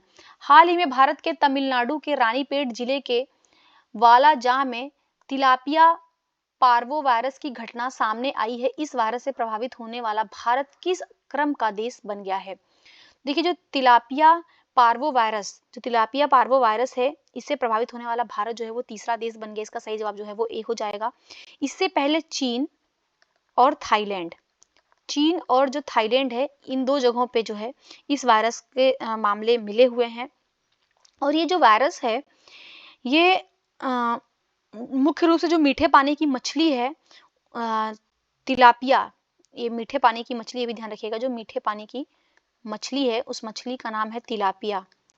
इसी तिलापिया मछली में जो है ये वायरस देखने को मिल रहा है और इस तिलापिया को ही गरीब आदमी की मछली भी कहा जाता है। नेक्स्ट हम लोग क्वेश्चन देखते हैं, क्वेश्चन नंबर 62। निम्नलिखित कथनों पर विचार करना है और सत्य कथन का चयन करना है। तो पहला है डेंगू मच्छरों द्वारा संचारित विषाणु जनित रोग है। तो देखिए जो डेंगू होता है वो मच्छरों के द्वारा संचारित विषाणु जनित रोग है, बिल्कुल ये वायरस से होता है और इसका जो वाहक है वो एडीज एजिप्टी मच्छर है, हमने भी पीछे देखा है, ये ध्यान रखिएगा आप लोग। एडीज जो एजिप्टी मच्छर है इसी के कारण जो है ये डेंगू वायरस होता है। सेकेंड है प्रत्येक नेत्र गुहा पीड़ा डेंगू का लक्षण होता है, तो भी बिल्कुल करेक्ट है। थर्ड है कि त्वचा, पित्तिका, नाक से रक्त प्रवाह डेंगू के कुछ लक्षण है, तो ये बिल्कुल सही है, सब डेंगू के सिम्टम्स हैं और डेंगू का वाहक जो है एडीज एजिप्टी मच्छर है, पीछे भी हमने देखा ही था। तो यहाँ पे चारों स्टेटमेंट बिल्कुल करेक्ट है, इसका सही जवाब जो है वो डी हो जाएगा।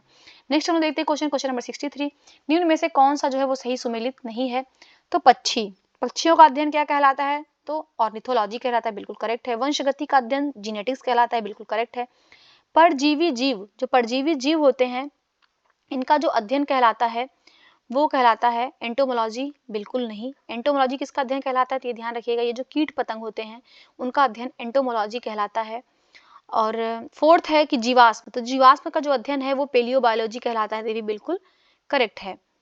तो यहाँ पे कौन सा सुमेलित नहीं है? तो सी वाला सुमेलित है, इसलिए सी इसका जो है वो सही जवाब हो जाएगा। नेक्स्ट हम लोग देखते हैं क्वेश्चन नंबर 64। निम्न में से कौन सा जो है वो सही सुमेलित नहीं है? अदरक क्या है? तो देखिए अदरक जो है एक प्रकंद है, बिल्कुल सही है। अफीम क्या है? तो अफीम की डंठल है, ये भी बिल्कुल करेक्ट है। और सन जो है वो तना है, ये भी बिल्कुल करेक्ट है। लौंग जो है वो फल नहीं है, लौंग बल्कि फूल की कली है, तो ये फल नहीं होगा बल्कि लौंग क्या है तो इसकी कली है, तो इसका जो सही जवाब होगा वो डी हो जाएगा। नेक्स्ट है क्वेश्चन नंबर 65। निम्नलिखित में से कौन सा कथन जो है वो सही है?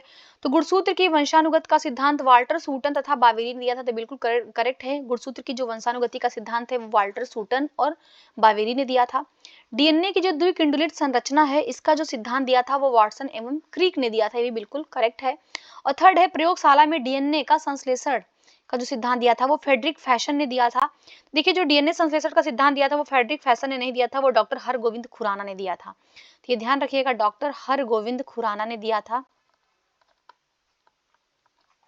तो थर्ड वाला गलत हो गया। फोर्थ है हमारे शरीर में अनुवांशिकता की जो इकाई है वो जीन कहलाती है, तो बिल्कुल करेक्ट है। तो यहाँ का जो सही जवाब हो जाएगा वो 1, 2 और 4 होगा, तो इसका जो सही जवाब होगा वो सी हो जाएगा। Next question number 66। निम्नलिखित कथनों पर विचार करना है और सत्य कथन का चयन करना है। तो एंजाइम जो होते हैं वो जैव उत्प्रेरक होते हैं, एंजाइम जो होते हैं वो बायो कैटलिस्ट होते हैं, तो बिल्कुल करेक्ट है। सेकंड है कि शरीर में सभी स्थानों पर अपना कार्य करते हैं। तो देखिए जो जैव उत्प्रेरक होते हैं वो विशेष जैविक क्रियाओं को अति उच्च दर से संपन्न करते हैं और सामान्यतः ये एंजाइम उन्हीं स्थानों पर कार्य करते हैं जहां वे उत्पन्न होते हैं, ना कि सभी स्थानों पर। इसलिए सेकंड वाला जो है वो गलत हो गया, केवल एक सही, इसका जो सही जवाब होगा वो ए हो जाएगा।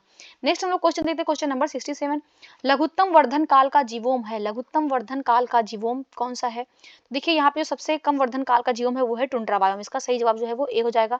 टुंड्रा बायोम है, इसका जो वर्धन काल होता है वो 50 दिन से भी कम होता है, वो 50 डेज से भी जो है वो कम होता है। इस बायोम का जो विस्तार पाया जाता है वो ध्रुवीय क्षेत्र में होता है, जहां वर्ष भर सूर्यताप और सूर्य प्रकाश का जो है अभाव मिलता है, जिस कारण से वहां का जो वानस्पतिक विकास है वो सबसे कम होता है। नेक्स्ट हम लोग क्वेश्चन देखते हैं, क्वेश्चन नंबर 68। नीचे दो कथन दिए हुए जिनमें एक अभिकथन है और दूसरा कारण है, तो बताना है कौन सा स्टेटमेंट जो है वो करेक्ट है। तो पहला है अभिकथन ए है, भारत में वन क्षेत्र का ह्रास भारत के जनांकीय संक्रमण से प्रत्यक्षतः संबंधित रहा है। तो देखिए जो भारत में वन क्षेत्र का ह्रास होता है वो भारत के जनांकीय संक्रमण से प्रत्यक्षतः संबंधित रहा है, ये बिल्कुल करेक्ट है, क्योंकि वन क्षेत्र एवं जनसंख्या वृद्धि में प्राय नकारात्मक संबंध होता है। तो ये दोनों ही सही है और सही व्याख्या भी कर रहा है। क्यों? क्योंकि जैसे जैसे जनसंख्या बढ़ती जाती है, कृषि उद्योग, आवास, नगरीकरण, इन सभी के लिए जो है भूमि की मांग बढ़ती जाती है। इसकी वजह से जो है जो निर्वनीकरण है उसको बढ़ावा मिलता है और जंगल जो है वो सिमटते चले जाते हैं। तो यहाँ पे दोनों ही सही है, सही व्याख्या भी कर रहे हैं, इसलिए इसका जो सही जवाब होगा वो ए हो जाएगा। नेक्स्ट हम लोग क्वेश्चन देखते हैं, क्वेश्चन है 69 नंबर क्वेश्चन। कोपेन के अनुसार, कोपेन ने जो जलवायु का प्रकार बताया था, तो उत्तर प्रदेश की कौन सी जलवायु का प्रकार है? तो कोपेन के अनुसार बताना कि उत्तर प्रदेश में कौन सी जलवायु का प्रकार पाया जाता है। तो उत्तर प्रदेश की जो जलवायु है वो कोपेन के अनुसार शुष्क शीत वाला मानसूनी प्रकार है, तो उसको CWG कहेंगे, जिसका जो सही जवाब होगा वो सी हो जाएगा। नेक्स्ट है क्वेश्चन नंबर 70। कौन सा बायोम सबसे कम जैव विविधता तथा जैव भार वाला बायोम है? तो सबसे कम जैव विविधता और सबसे कम जैव भार वाला कौन सा बायोम है, ये हमें बताना है। तभी हमने पीछे इसको डिस्कस किया है, वो टुंड्रा बायोम। सही जवाब इसका भी हो जाएगा। टुंड्रा बायोम जो ध्रुवीय क्षेत्रों में पाया जाता है, यहाँ पे सबसे कम जो है जैव विविधता पाई जाती है। क्यों? क्योंकि यहाँ पे जो है सूर्य का प्रकाश बहुत ही कम समय के लिए होता है और वहाँ पे सूर्यातप भी बहुत कम होता है। नेक्स्ट हम लोग क्वेश्चन देखते हैं, क्वेश्चन नंबर 71। निम्नलिखित में से किन बादलों के साथ वर्षा, ओला तथा तड़ित झंझा होने की अधिक संभावना रहती है? तो कौन से बादलों के साथ संभावना होती है कि सबसे अधिक वर्षा होगी, ओला पड़ेंगे, तड़ित झंझा होगी? तो ये होता है कपासी वर्षा बादल के साथ। इसका सही जवाब जो है वो बी हो जाएगा। नेक्स्ट हम लोग क्वेश्चन देखते हैं 72 नंबर क्वेश्चन। सूर्य मिशन के संबंध में कथनों पर विचार करना है और सत्य कथन का चयन करना है। तो आदित्य L1 को 2 सितंबर 2023 को प्रक्षेपित किया गया था। तो जो आदित्य L1 है, इसको देखिए 2 सितंबर 2023 को प्रक्षेपित किया गया था, बिल्कुल करेक्ट है। सेकंड है कि इसे PSLV C57 प्रक्षेपण यान से प्रक्षेपित किया गया था। तो देखिए ये भी स्टेटमेंट जो है वो बिल्कुल करेक्ट है। जो सूर्य मिशन जो है उसको L1 नाम है जिसका, इसको PSLV C57 से प्रक्षेपित किया गया था और ये सूर्य तक पहुंचने में 125 दिन का समय लेगा, ये भी बिल्कुल करेक्ट है। और फोर्थ है कि आदित्य L1 के साथ 6 पेलोड भेजे गए हैं। तो देखिए जो आदित्य L1 गया है उसके साथ जो है 6 पेलोड नहीं बल्कि उसके साथ जो है वो 7 पेलोड भेजे गए हैं, इसलिए फोर्थ वाला स्टेटमेंट गलत हो जाएगा।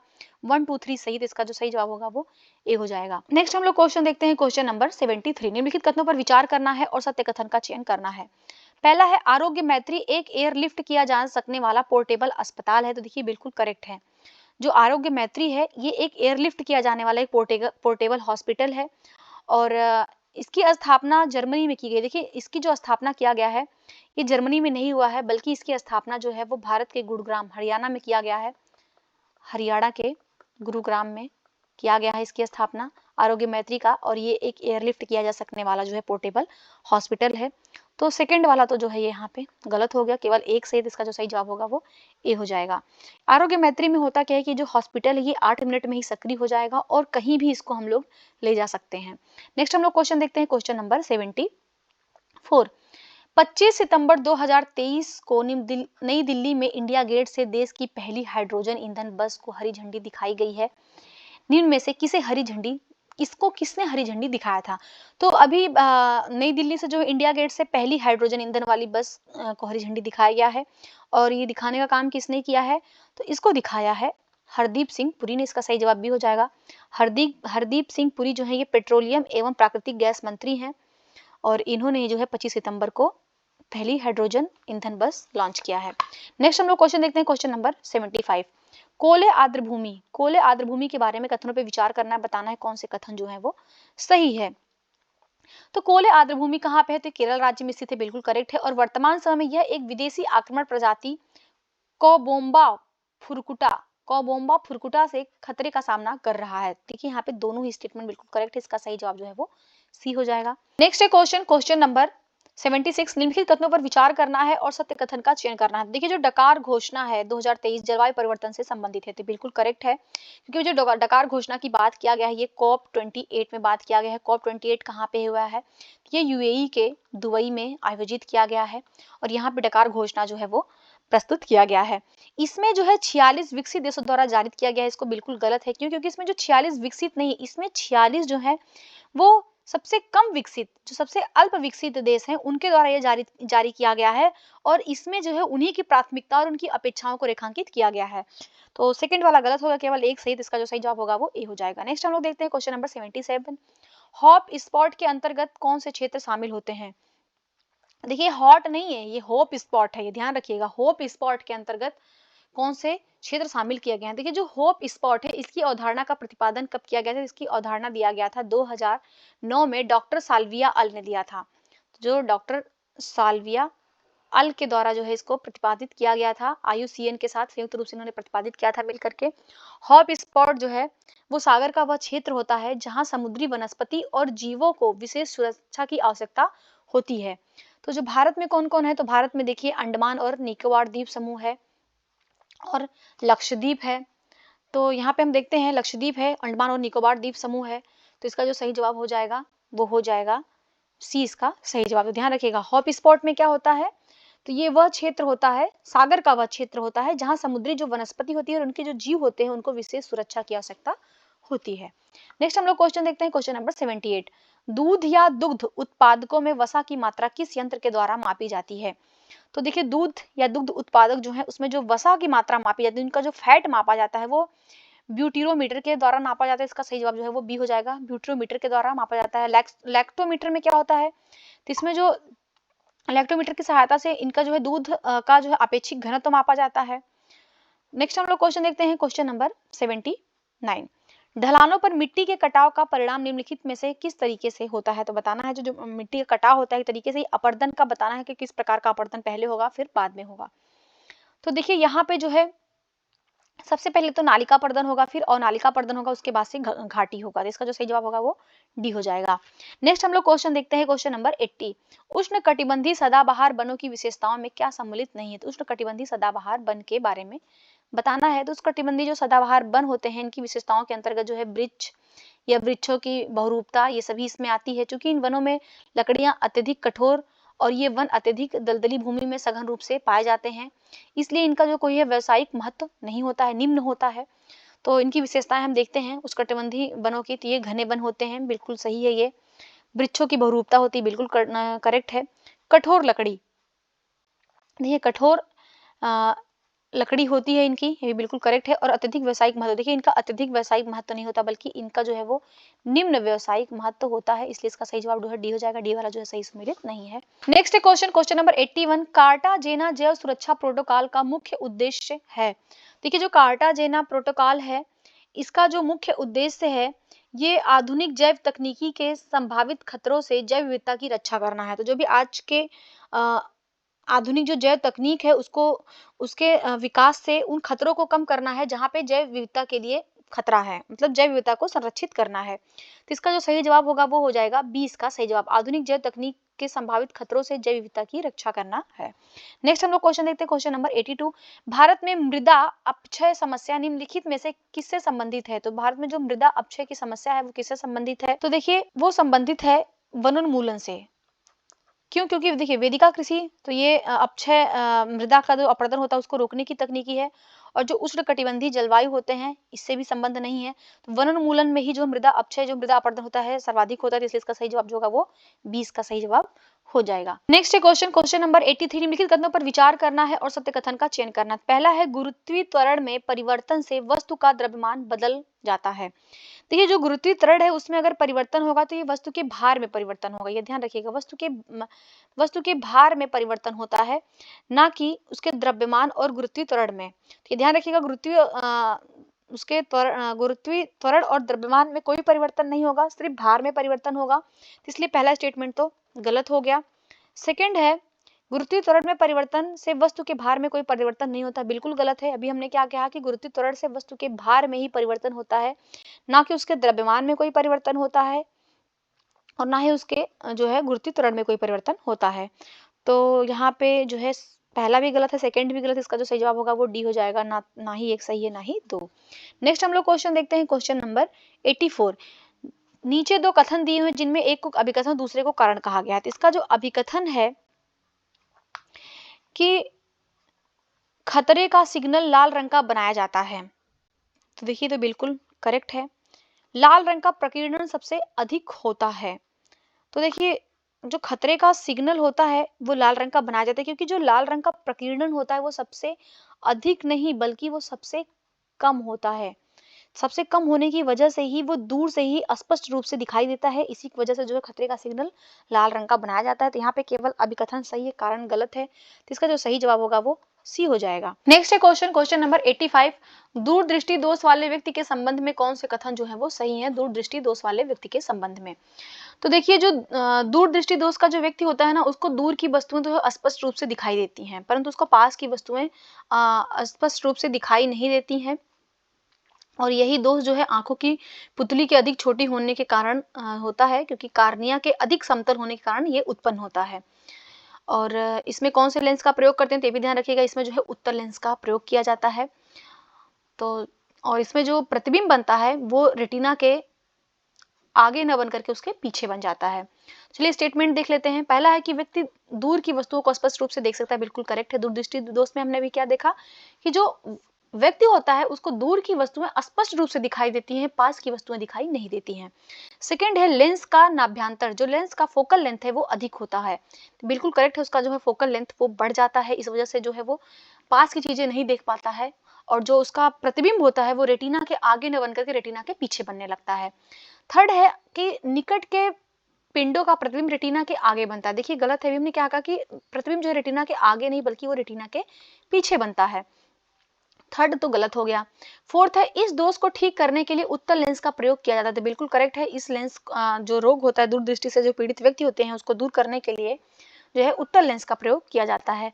तो यहाँ पे सिर्फ थर्ड वाला गलत हो गया, सही कथन पूछ रहा था 1 2 4 इसका सही जवाब होगा, तो सी इसका जो है सही जवाब हो जाएगा। नेक्स्ट हम लोग क्वेश्चन देखते हैं, क्वेश्चन नंबर 86। इंद्रधनुष का बनना निम्न में से किन प्रक्रियाओं का सम्मिलित प्रभाव है? देखिए इंद्रधनुष जो बनता है वो परावर्तन के कारण ही बनता है, पूर्ण आंतरिक परावर्तन और अपवर्तन द्वारा जो वर्ण विक्षेपण होता है, तीनों की वजह से बनता है। तो यहाँ पे सही जो जवाब हो जाएगा वो डी इसका जो है वो सही जवाब हो जाएगा। नेक्स्ट है क्वेश्चन नंबर 87 नंबर क्वेश्चन है, निम्नलिखित कथनों पर विचार करना है। तो रडार एक ऐसी प्रणाली है जो शत्रु के वायुयान की उपस्थिति का पता लगाता है। तो रडार से क्या होता है? बिल्कुल करेक्ट है, जो शत्रु का वायुयान होता है उसकी उपस्थिति का पता चलता है। सेकंड है रडार में विद्युत चुंबकीय तरंगे विशेषतर रेडियो तरंगों का प्रयोग किया जाता है। बिल्कुल करेक्ट है, रडार में जो है हम लोग रेडियो वेव्स का प्रयोग करते हैं, तो यहाँ पे दोनों स्टेटमेंट्स हैं, तो इसका सही जवाब जो है वो सी हो जाएगा।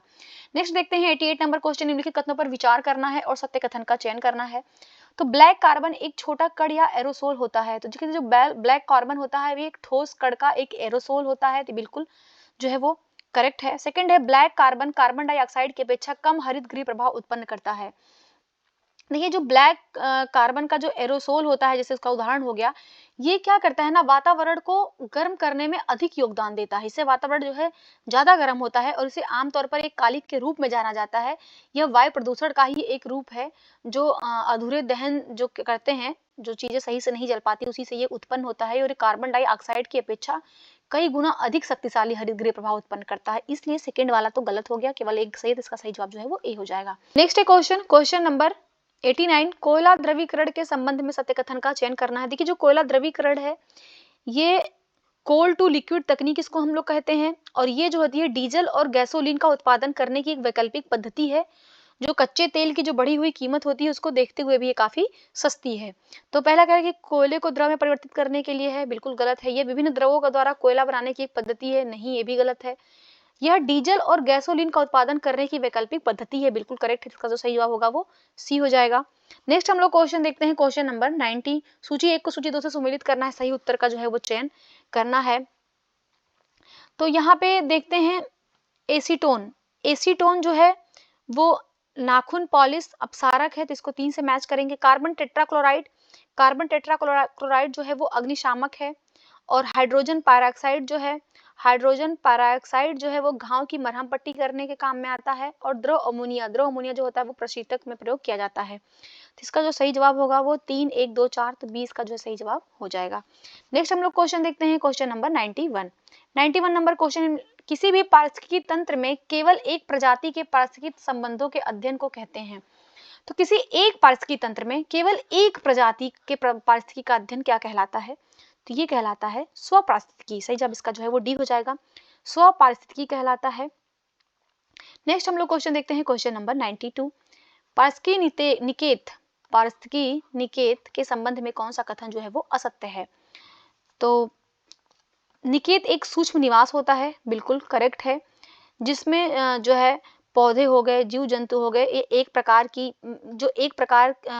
जो जीव की एक ही प्रकार की जाति और उपजाति वहां पे निवास करती है पारिस्थितिकी निकेत में। सेकंड कह रहा है कि पारिस्थितिकी निकेत शब्द का प्रयोग सर्वप्रथम जो है ग्रीनेल्स ने किया था, तो ये भी बिल्कुल करेक्ट है कि जो पारिस्थितिकी निकेत है ये सिद्धांत किसने दिया था, या इस शब्द का सबसे पहले प्रयोग किसने किया था? तो ग्रीनेल्स ने किया था, बिल्कुल करेक्ट है। थर्ड है कि एक निकेत में पौधों एवं जीवों की विभिन्न प्रकार की जातियों उपजातियां एक साथ मिलकर निवास करती है। देखिए अभी हमने क्या देखा कि पारिस्थितिकी जो निकेत होता है उसमें एक ही प्रकार के जीव और उपजीव जो उसके होते हैं उन्हीं की जातियां निवास करती है, ना कि विभिन्न प्रकार की। ये तो गलत हो गया। फोर्थ है कि किसी निकेत में रहने वाली जाति दूसरे निकेत में रहने वाली जाति की पूरक होती है, तो ये भी बिल्कुल करेक्ट है। तो असत्य कथन पूछा है तो सी वाला जो है असत्य है, तो सही जवाब इसका सी हो जाएगा। नेक्स्ट देखते हैं 93 नंबर क्वेश्चन, संख्या का पिरामिड उल्टा होता है। देखिए जो संख्या का पिरामिड होता है वो उल्टा होता है, किसने बताना है? घास स्थलीय प्रतंत्र में, तालाब के प्रतंत्र में, गन्ने के प्रतंत्र में और रेगिस्तान के प्रतंत्र में। इसका जो सही जवाब होगा वो हो जाएगा सी इसका सही जवाब। गन्ने के प्रतंत्र में जो है संख्या का पिरामिड जो है वो उल्टा होता है। नेक्स्ट हम लोग क्वेश्चन देखते हैं, क्वेश्चन नंबर 94, निम्नलिखित में से कौन सा एक सम्मेलन प्रवासी प्रजातियों के संरक्षण से संबंधित है? तो प्रवासी प्रजातियों के संरक्षण से संबंधित कौन सा सम्मेलन हुआ था? तो वो हुआ था 1979 का बोन समझौता। इसका जो सही जवाब होगा वो बी हो जाएगा। जो बोन समझौता है वो जो प्रवासी प्रजाति हैं उनके संरक्षण से संबंधित है। नेक्स्ट हम लोग क्वेश्चन देखते हैं, क्वेश्चन नंबर 95, निम्नलिखित युगों में से कौन सा एक जो है वो सही सुमेलित नहीं है? यहाँ पे क्षेत्र दिया और उनके मुख्य संसाधन दिए हुए हैं। तो मध्य गंगा मैदान का मुख्य संसाधन क्या है? तो मृदा संसाधन है। मालाबार तट का क्या है? तो जल संसाधन है। और कोल्हान का क्या है? तो कोल्हान का खनिज संसाधन है। कच्छ का क्या है? तो कच्छ का देखिए वन संसाधन नहीं है, कच्छ का भी जो है वो खनिज संसाधन है, इसलिए कौन सुमेलित नहीं है? तो डी वाला जो है वो सुही सुमेलित नहीं है। नेक्स्ट हम लोग क्वेश्चन देखते हैं, क्वेश्चन नंबर 96, नीचे दो अभिकथन दिए हुए जिनमें एक अभिकथन है दूसरा कारण है। तो अभिकथन है अपमार्जक मैले कपड़ों से सरलता पूर्वक तेल एवं अन्य गंदगी निकाल देते हैं। देखिए बिल्कुल करेक्ट है। जो अपमार्जक जो डिटर्जेंट होता है वो मैले कपड़े से सरलता पूर्वक जो तेल होता है अन्य गंदगी चीजें होती है उसको निकाल देता है। कारण क्या है? कठोर जल में उपस्थित कैल्शियम तथा मैग्नीशियम आयन के साथ कोई अविलेय अवक्षेप नहीं बनाते हैं। ये भी बिल्कुल करेक्ट है, दोनों ही सही है। इसका सही जवाब जो है वो ए हो जाएगा। अपमार्जक से साबुन से थोड़े भिन्न साफ सफाई करने वाले पदार्थ होते हैं। ये कठोर जल में उपस्थित कैल्शियम तथा मैग्नीशियम के आयनों के साथ कोई अविलेय अवक्षेप नहीं बनाते हैं। यही कारण है कि ये कठोर जल के साथ अधिक झाग देते हैं तथा जो मैले कपड़े होते हैं उनको सरलता पूर्वक तेल एवं अन्य गंदगी उसकी निकाल देते हैं। और ये क्यों होता है? क्योंकि जैसे ही ये जल में घुलते हैं तो ये जल के पृष्ठ तनाव को घटा देते हैं और जल जो है अंदर तक पहुंच जाता है। नेक्स्ट हम लोग क्वेश्चन देखते हैं, क्वेश्चन नंबर 97, चंद्रयान 3 के संबंध में लिखित कथनों पर विचार करना है। चंद्रयान 3 से संबंधित तो देखिए चंद्रयान 3 को श्रीहरिकोटा स्थित सतीश धवन अंतरिक्ष केंद्र से 14 जुलाई को प्रक्षेपित किया गया था। बिल्कुल करेक्ट है ये। और इसे रॉकेट LVM-3M4 द्वारा भेजा गया था। ये भी जो है बिल्कुल करेक्ट है। और थर्ड है कि चंद्रमा पर सफल सॉफ्ट लैंडिंग करने वाला भारत तीसरा देश बन गया। देखिए भारत तीसरा देश नहीं बल्कि भारत जो है वो 4th देश बन गया है। इसके पहले भी जो है अमेरिका ने भेजा है, रूस ने भेजा है और चाइना ने जो है वो भेज चुका है। तो थर्ड गलत हो गया। फोर्थ है चंद्रमा के दक्षिणी ध्रुव पर सॉफ्ट लैंडिंग करने वाला भारत पहला देश है। तो ये भी जो है बिल्कुल करेक्ट है। तो थर्ड वाला गलत हो गया। 1 2 4 इसका सही जवाब सी हो जाएगा। नेक्स्ट क्वेश्चन है क्वेश्चन नंबर 98, निम्नलिखित कथनों पर विचार करना है और सत्य कथन का चयन करना है। तो फर्स्ट है इसमें कि PBW-RS1 गेहूं की एक नई किस्म है। तो देखिए ये जो PBW-RS1 गेहूं की ये जो है एक नई किस्म है, बिल्कुल करेक्ट है। अभी जो पंजाब कृषि विश्वविद्यालय है वहां पे एक ये नई किस्म खोजी गई है जिसका नाम दिया गया है PBW-RS1। सेकंड है इसे चेन्नई कृषि विश्वविद्यालय ने विकसित किया। नहीं, गलत है ये। चेन्नई विश्वविद्यालय ने नहीं, इसको पंजाब कृषि विश्वविद्यालय ने विकसित किया है। तो सेकंड गलत होगा, केवल एक से इसका सही जवाब ये हो जाएगा। नेक्स्ट देखते हैं क्वेश्चन नंबर 99 नंबर क्वेश्चन है, हाल ही में किए गए एक अध्ययन के अनुसार पारकाचिक ग्लेशियर बहुत तेजी से पिघल रहा है। यह ग्लेशियर भारत के किस राज्य या केंद्र शासित प्रदेश में स्थित है? देखिए जो पारकाचिक ग्लेशियर है ये किस राज्य में स्थित है? ये लद्दाख में स्थित। इसका सही जवाब जो है वो बी हो जाएगा। लद्दाख में स्थित है पारकाचिक ग्लेशियर और ये बहुत जल्दी से ही पिघल रहा है और यहाँ पे आसपास जो है वो कई सारे हिमनद झीलों का निर्माण हो रहा है। नेक्स्ट देखते हैं क्वेश्चन नंबर 100, निम्नलिखित कथनों पर विचार करना है और सत्य कथन का चयन करना है। तो मत्स्य 6000 एक मानव युक्त वैज्ञानिक पनडुब्बी है जो गहरे समुद्र में खनन के लिए 6000 मीटर की गहराई तक जा सकती है। तो देखिए ये स्टेटमेंट बिल्कुल करेक्ट है। जो मत्स्य 6000 एक मानव युक्त ये वैज्ञानिक पनडुब्बी है और ये गहरे समुद्र में खनन के लिए बनाई गई है और ये 6000 मीटर की गहराई तक ये जा सकती है। सेकंड है इसे राष्ट्रीय महासागर प्रौद्योगिकी संस्थान और पृथ्वी विज्ञान मंत्रालय ने संयुक्त रूप से विकसित किया है। तो भी बिल्कुल करेक्ट है, दोनों ही सही। इसका जो सही जवाब होगा वो सी हो जाएगा। नेक्स्ट देखते हैं question number 100। Next question number 101, G20 पर्यावरण और जलवायु स्थिरता मंत्री स्तरीय बैठक कहां पर हुई है? देखिए जो G20 पर्यावरण और जलवायु स्थिरता पर्यावरण और जलवायु स्थिरता जो मंत्री स्तरीय बैठक हुई है, इसका आयोजन किया गया है चेन्नई में। इसका सही जवाब ए हो जाएगा, चेन्नई में किया गया है। और ये कब किया गया है तो ये भी ध्यान रखिएगा कि 28 जुलाई 2023 को किया गया है चेन्नई में। नेक्स्ट हम लोग क्वेश्चन देखते हैं, क्वेश्चन नंबर 102। मानव शरीर में सर्वाधिक प्रचुरता में पाए जाने वाले तत्वों का सही क्रम है। तो जो मानव शरीर में जो तत्व पाए जाते हैं उनका जो है सही क्रम बताना है। तो सबसे अधिक क्या पाया जाता है, देखिए सबसे अधिक तो पाया जाता है ऑक्सीजन, फिर पाया जाता है कार्बन, उसके बाद से हाइड्रोजन, फिर नाइट्रोजन। इसका जो सही जवाब होगा वो डी हो जाएगा। ऑक्सीजन पाया जाता है 65%, कार्बन पाया जाता है 18.5% और हाइड्रोजन पाया जाता है 9.5% और नाइट्रोजन पाया जाता है जो है 3.2%। इसका सही जवाब जो है वो डी हो जाएगा। नेक्स्ट है क्वेश्चन, क्वेश्चन नंबर 103। निम्नलिखित में से किसे आर्कटिक मरुस्थल के रूप में जाना जाता है। तो आर्कटिक मरुस्थल के रूप में किसे जाना जाता है, तो टुंड्रा बायोम को जाना जाता है। इसका सही जवाब डी हो जाएगा, टुंड्रा बायोम। टुंड्रा बायोम क्या है कि अत्यल्प एवं विरल जीव समुदाय और दुष्कर परिस्थितियों के कारण इसको जो है आर्कटिक महासागर आर्कटिक मरुस्थल कहा जाता है। क्यों, क्योंकि यहाँ पे सबसे कम जैव विविधता होती है और सबसे जो जैव भार होता है वो भी सबसे कम होता है। नेक्स्ट हम लोग क्वेश्चन देखते हैं, क्वेश्चन है 104 नंबर क्वेश्चन। निम्नलिखित कथनों पर विचार करना है और सत्य कथन का चयन करना है। पारिस्थितिकी तंत्र में ऊर्जा का हस्तांतरण चक्रीय होता है। देखिए जो पारिस्थितिकी तंत्र में ऊर्जा का स्थानांतरण होता है ना, वो चक्रीय नहीं होता है बल्कि वो एक दिशीय होता है। तो ये ध्यान रखिएगा, वो एक दिशीय होता है ना कि चक्रीय होता है। तो पहला तो गलत हो गया। सेकंड है ऊर्जा हस्तांतरण के 10% का नियम लिंडमान ने दिया था। तो बिल्कुल करेक्ट है। जो ऊर्जा हस्तांतरण होता है, जैसे कि एक जीव को दूसरा जीव खाया तो यहाँ से जो ऊर्जा ट्रांसफर होगा, एक पहली चीज तो एक दिशी होता है, जो ऊर्जा का जो ट्रांसफर होगा वो टोटल 10% ही आगे वाले जीव को मिलेगा। तो ये नियम किसने दिया था, तो ये लिंडमान ने दिया था। सेकंड वाला सही हो गया, एक गलत है, तो इसका सही जवाब जो है वो बी हो जाएगा। नेक्स्ट हम लोग क्वेश्चन देखते हैं, क्वेश्चन है सॉरी देखिए इस क्वेश्चन ने पूछा है असत्य कथन का चयन करना है। तो असत्य कथन पूछा है, तो यहाँ पे बी तो सत्य हो गया ना, असत्य कथन केवल एक है, तो इसका सही जवाब जो है वो ए हो जाएगा। नेक्स्ट हम लोग क्वेश्चन देखते हैं, क्वेश्चन नंबर 105। निम्नलिखित राष्ट्रीय उद्यानों को उनके स्थापना वर्ष के क्रम में व्यवस्थित करना है। देखिए जो साइलेंट वैली राष्ट्रीय उद्यान है ये कब स्थापित हुआ था, तो ये स्थापित हुआ था 1984 को। जिम कॉर्बेट कब बना था, तो ये बना था 1936 में बना था जिम कॉर्बेट। और काजीरंगा कब बना था, तो ये 1974 में बना था काजीरंगा। और राष्ट्रीय कान्हा उद्यान कब बना था, तो ये 1955 में बना था। तो इसको हम क्रम में लगाएंगे तो 2 4 3 1, तो इसका जो सही जवाब होगा वो डी इसका सही जवाब हो जाएगा। नेक्स्ट देखते हैं 106 नंबर क्वेश्चन। उत्तर प्रदेश का सर्वाधिक नम भूमि वेटलैंड वाला क्षेत्र वाला कौन सा जिला है। तो सर्वाधिक वेटलैंड वाला जिला कौन सा है, तो वो है सोनभद्र। इसका जो सही जवाब होगा वो ए हो जाएगा, सोनभद्र है। सोनभद्र जो है सबसे अधिक नम भूमि वाला जिला है। और सबसे कम न्यूनतम वाला कौन सा है, तो वो है बागपत और हाथरस। तो वो है बागपत और हाथरस जो है यहाँ पे न्यूनतम जो है वेटलैंड है। नेक्स्ट हम लोग क्वेश्चन देखते हैं, क्वेश्चन नंबर 107। राष्ट्रीय हरित प्राधिकरण के संबंध में कथनों पे विचार करना है, सत्य कथन का चयन करना है। तो राष्ट्रीय हरित प्राधिकरण जो नेशनल ग्रीन ट्रिब्यूनल है, तो इसकी स्थापना 10 अक्टूबर 2010 को किया गया 18 अक्टूबर 2010 को किया गया था। तो देखिए ये स्टेटमेंट बिल्कुल करेक्ट है। जो ग्रीन ट्रिब्यूनल बना था, नेशनल ग्रीन ट्रिब्यूनल एनजीटी जिसको कहते हैं, इसकी स्थापना 18 अक्टूबर 2010 को किया गया था। और इसका मुख्यालय कहाँ पे, दिल्ली में भी बिल्कुल करेक्ट है। थर्ड है कि इसके 6 क्षेत्रीय कार्यालय हैं। देखिए इसके जो है ना वो 6 क्षेत्रीय कार्यालय नहीं है, गलत है, बल्कि इसके जो है वो 4 क्षेत्रीय कार्यालय हैं। 4 कौन से हैं, ध्यान रखिएगा। ये एक तो है भोपाल में है, दूसरा कहाँ पे है, तो पुणे में है, पुणे। और थर्ड कहाँ पे है, तो थर्ड जो है वो कोलकाता में है। और फोर्थ कहाँ पे है, तो फोर्थ जो है वो चेन्नई में है। तो इसके जो है 4 क्षेत्रीय कार्यालय हैं। फोर्थ है वन्य जीव संरक्षण अधिनियम 1972 तथा भारतीय वन अधिनियम 1927 को एनजीटी के अधिकार क्षेत्र से बाहर रखा गया है। तो भी बिल्कुल करेक्ट स्टेटमेंट है। जो वन्य जीव संरक्षण अधिनियम 1972 है और जो भारतीय वन अधिनियम 1927 है, इन दोनों को एनजीटी के अधिकार से बाहर रखा गया है। तो यहाँ पे कौन सा कथन सही है ये पूछा गया है। तो यहाँ पे जो सही कथन है वो 1 2 4 है। तो इसका जो सही जवाब होगा वो डी हो जाएगा। नेक्स्ट देखते हैं क्वेश्चन नंबर 108। निम्नलिखित कथनों पर विचार करना है और सत्य कथन का चयन करना है। तो पहला है अग्नाशय मानव शरीर की सबसे बड़ी ग्रंथि है। देखिए मानव शरीर की जो सबसे बड़ी ग्रंथि है वो अग्नाशय नहीं है, गलत है, बल्कि वो है लीवर।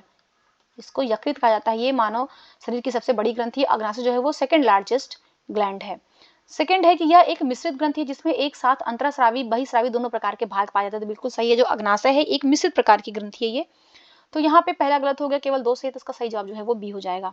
नेक्स्ट हम लोग क्वेश्चन देखते हैं, क्वेश्चन नंबर 109। नीचे 2 कथन दिए हुए जिनमें एक को अभिकथन दूसरे को कारण कहा गया। तो अभिकथन है इसका कि अग्नाशयी रस को पूर्ण पाचक रस कहा जाता है। देखिए अभिकथन इसका बिल्कुल करेक्ट है। क्यों? क्योंकि जो अग्नाशयी रस होता है उसको पूर्णपाचक रस कहा जाता है। सेकंड है, इसमें कार्बोहाइड्रेट वसा प्रोटीन को पचाने के लिए एंजाइम होते हैं, तो ये भी बिल्कुल सही है। इसी वजह से जो है इसको पूर्णपाचक रस कहा जाता है, क्योंकि इसमें कार्बोहाइड्रेट वसा और प्रोटीन को पचाने के लिए एंजाइम होते हैं। तो यहाँ पे सही और सही व्याख्या भी कर रहे हैं, तो इसका सही जवाब जो है वो ए हो जाएगा। नेक्स्ट हम लोग क्वेश्चन देखते हैं, क्वेश्चन नंबर 10 नंबर क्वेश्चन है, विटामिन के संबंध में कौन सा स्टेटमेंट जो है वो सही नहीं है? विटामिन के संबंध में है, तो विटामिन जटिल कार्बनिक यौगिक होते हैं। विटामिन जो होते हैं वो जटिल कार्बनिक यौगिक होते हैं, बिल्कुल करेक्ट है। यह शरीर में उपापचय क्रियाओं को उत्प्रेरकों की क्रियाओं का नियंत्रण करते हैं, ये भी बिल्कुल करेक्ट है। थर्ड है कि अधिकांश विटामिन मानव शरीर में संश्लेषित किए जाते हैं। देखिए जो अधिकांश विटामिन होते हैं वो मानव शरीर में संश्लेषित नहीं किए जाते हैं, ध्यान रखिएगा, मानव शरीर में संश्लेषित नहीं किए जाते हैं और इसलिए उन्हें जो है पर्याप्त मात्रा में भोजन के द्वारा ग्रहण किए जाने की आवश्यकता होती है। तो ये तो गलत हो गया सी वाला। और डी है विटामिन बी और सी जो है वो जल में विलय है, बिल्कुल करेक्ट है ये। तो कौन सा सत्य नहीं है? तो सी वाला जो है वो सही नहीं है। नेक्स्ट हम लोग क्वेश्चन देखते हैं, क्वेश्चन नंबर 111। निम्नलिखित कथनों पर विचार करना है और सत्य कथन का चयन करना है। तो पीयूष ग्रंथि, पहला है पीयूष ग्रंथि, इसको पिट्यूटरी ग्लैंड कहते हैं, इसको मास्टर ग्रंथि भी कहा जाता है, तो बिल्कुल करेक्ट है ये। सेकंड है पीयूष ग्रंथि के कई हार्मोन तथा अंतःस्रावी ग्रंथियों का ये नियंत्रण करते हैं, तो ये बिल्कुल करेक्ट है। तो दोनों से, तो इसका सही जवाब जो है वो सी हो जाएगा। नेक्स्ट हम लोग क्वेश्चन देखते हैं, क्वेश्चन है 112 नंबर क्वेश्चन, निम्न में से कौन सा एक रोग जीवाणु जनित नहीं है? तो कौन सा एक रोग है जो बैक्टीरिया से नहीं होता है? देखिए टाइफाइड हो गया, डिप्थीरिया हो गया और प्लेग हो गया, ये तीनों ही जो है वो जो है बैक्टीरिया से होते हैं, परंतु जो डेंगू होता है एक वायरस जनित रोग है, तो इसका जो सही जवाब होगा वो डी हो जाएगा। आप कमेंट बॉक्स से बताइएगा कि जो डेंगू है वो कौन से मच्छर के काटने से होता है, भी हमने पीछे भी इसको डिस्कस किया था। नेक्स्ट हम लोग क्वेश्चन देखते हैं, क्वेश्चन नंबर 113, बेरी बेरी रोग से शरीर का कौन सा अंग प्रभावित होता है? देखिए जो बेरी बेरी रोग है इससे मनुष्य की जो तंत्रिका तंत्र होती है वो प्रभावित होती है, इसका जो सही जवाब होगा वो डी हो जाएगा, तंत्रिका तंत्र। और देखिए जो बेरी बेरी रोग होता है किसकी कमी के कारण होता है, ये भी ध्यान रखिएगा, ये जो है वो थायमिन की कमी के कारण होता है। थायमिन किसका नाम है? तो विटामिन B1 का नाम है, तो विटामिन B1 की कमी के कारण जो है बेरी बेरी रोग होता है। नेक्स्ट हम लोग क्वेश्चन देखते हैं, क्वेश्चन नंबर 114। 114 जो है निम्न में से कौन सा युग्म जो है वो सही सुमेलित नहीं है? तो आर्सेनिक 74, आर्सेनिक 74 ट्यूमर की पहचान की जाती है, बिल्कुल करेक्ट है। कोबाल्ट 60 से जो कैंसर की पहचान होती है, बिल्कुल सही है। आयोडीन 131, आयोडीन जो 131 है इससे थायराइड ग्रंथि की सक्रियता प्रभावित होती है, बिल्कुल करेक्ट है। और सोडियम 24, सोडियम 24 से जो है वो रेटिना दोस्तों का उपचार नहीं किया जाता है, गलत है। जबकि जो सोडियम 24 है इससे जो है ये जो हमारा ब्लड डिसऑर्डर होता है इसका उपचार किया जाता है। तो यहाँ पे जो सही सुमेलित नहीं है वो डी वाला सही सुमेलित नहीं है, इसलिए सही जवाब डी हो जाएगा। 115 नंबर क्वेश्चन देखते हैं, मक्के में सफेद काली रोग, जो मक्के में सफेद काली रोग हो जाता है किसकी कमी से होता है? तो देखिए जो मक्के में सफेद काली रोग होता है ये होता है जस्ते में कमी के कारण, तो इसका सही जवाब जो है वो ए हो जाएगा। नेक्स्ट हम लोग क्वेश्चन देखते हैं 116 नंबर क्वेश्चन, क्रिस्पर तकनीकी क्या है? जो क्रिस्पर तकनीक क्या है? देखिए जो क्रिस्पर तकनीक है वो मूल रूप से एक जीन एडिटिंग तकनीकी है, जिसका उपयोग जो है वो जीन में मौजूद जानकारी को बदलने या किसी जीव के जीनोम को बदलने के उद्देश्य से किया जाता है।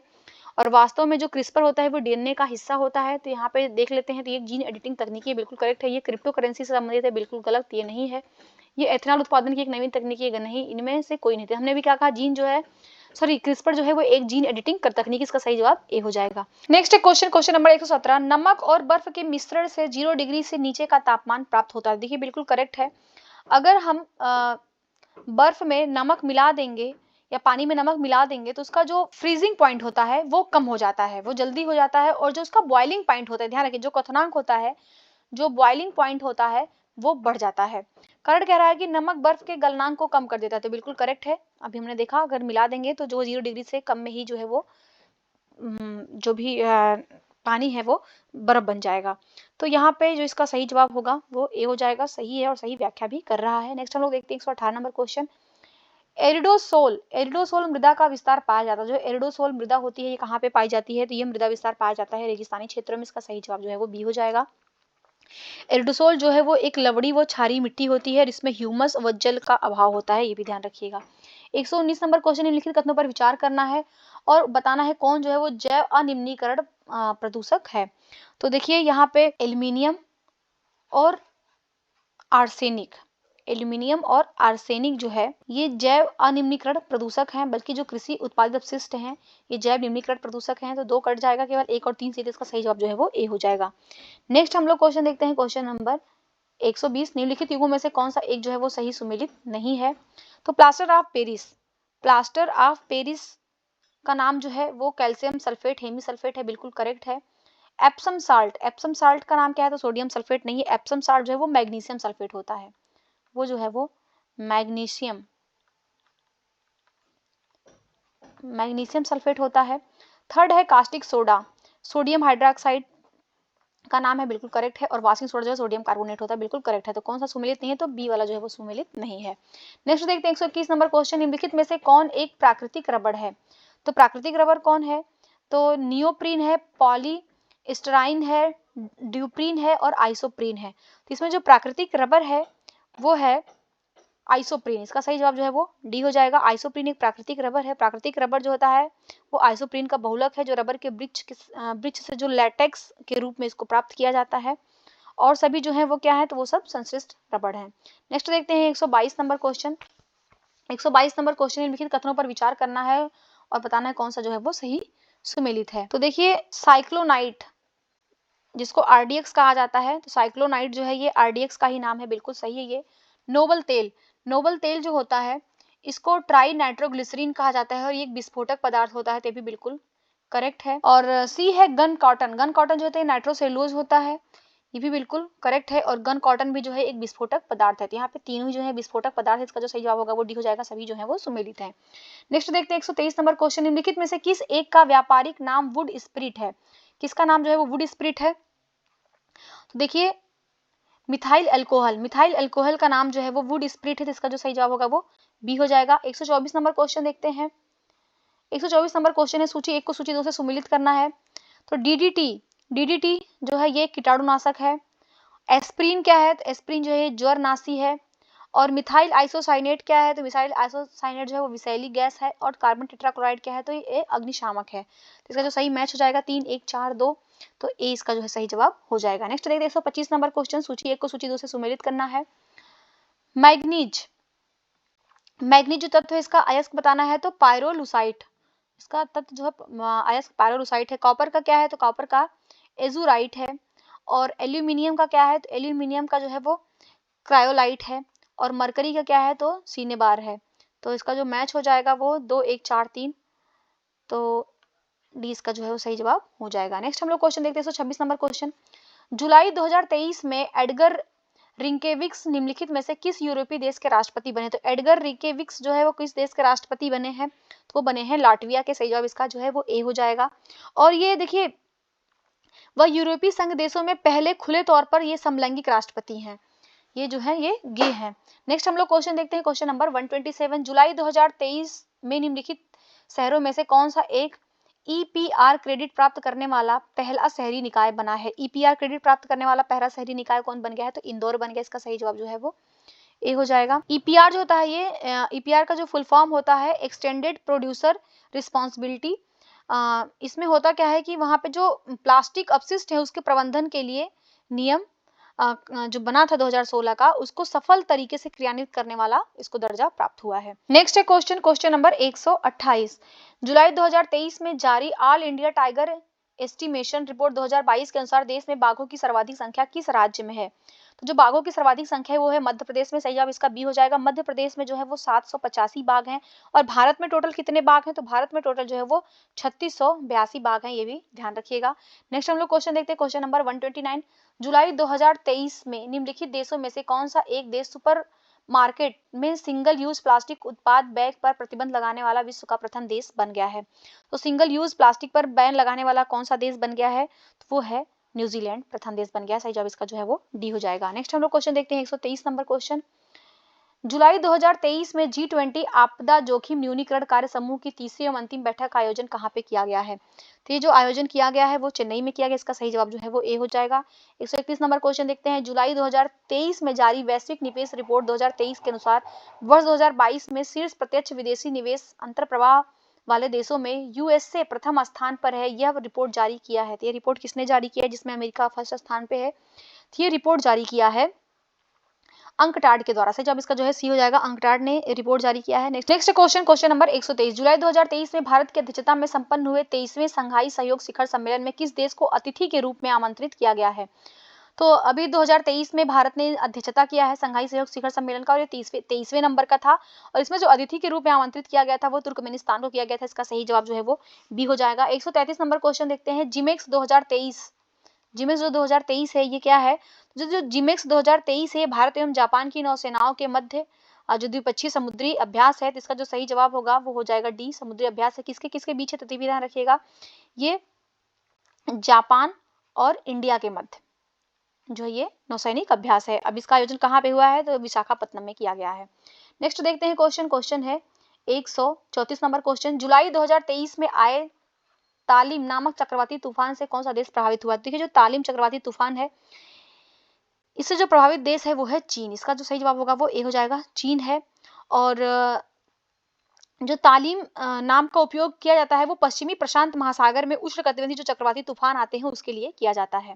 135 नंबर क्वेश्चन देखते हैं। जुलाई 2023 में भारतीय नौसेना द्वारा आईएनएस कृपाण युद्धपोत किसको सौंपा गया है?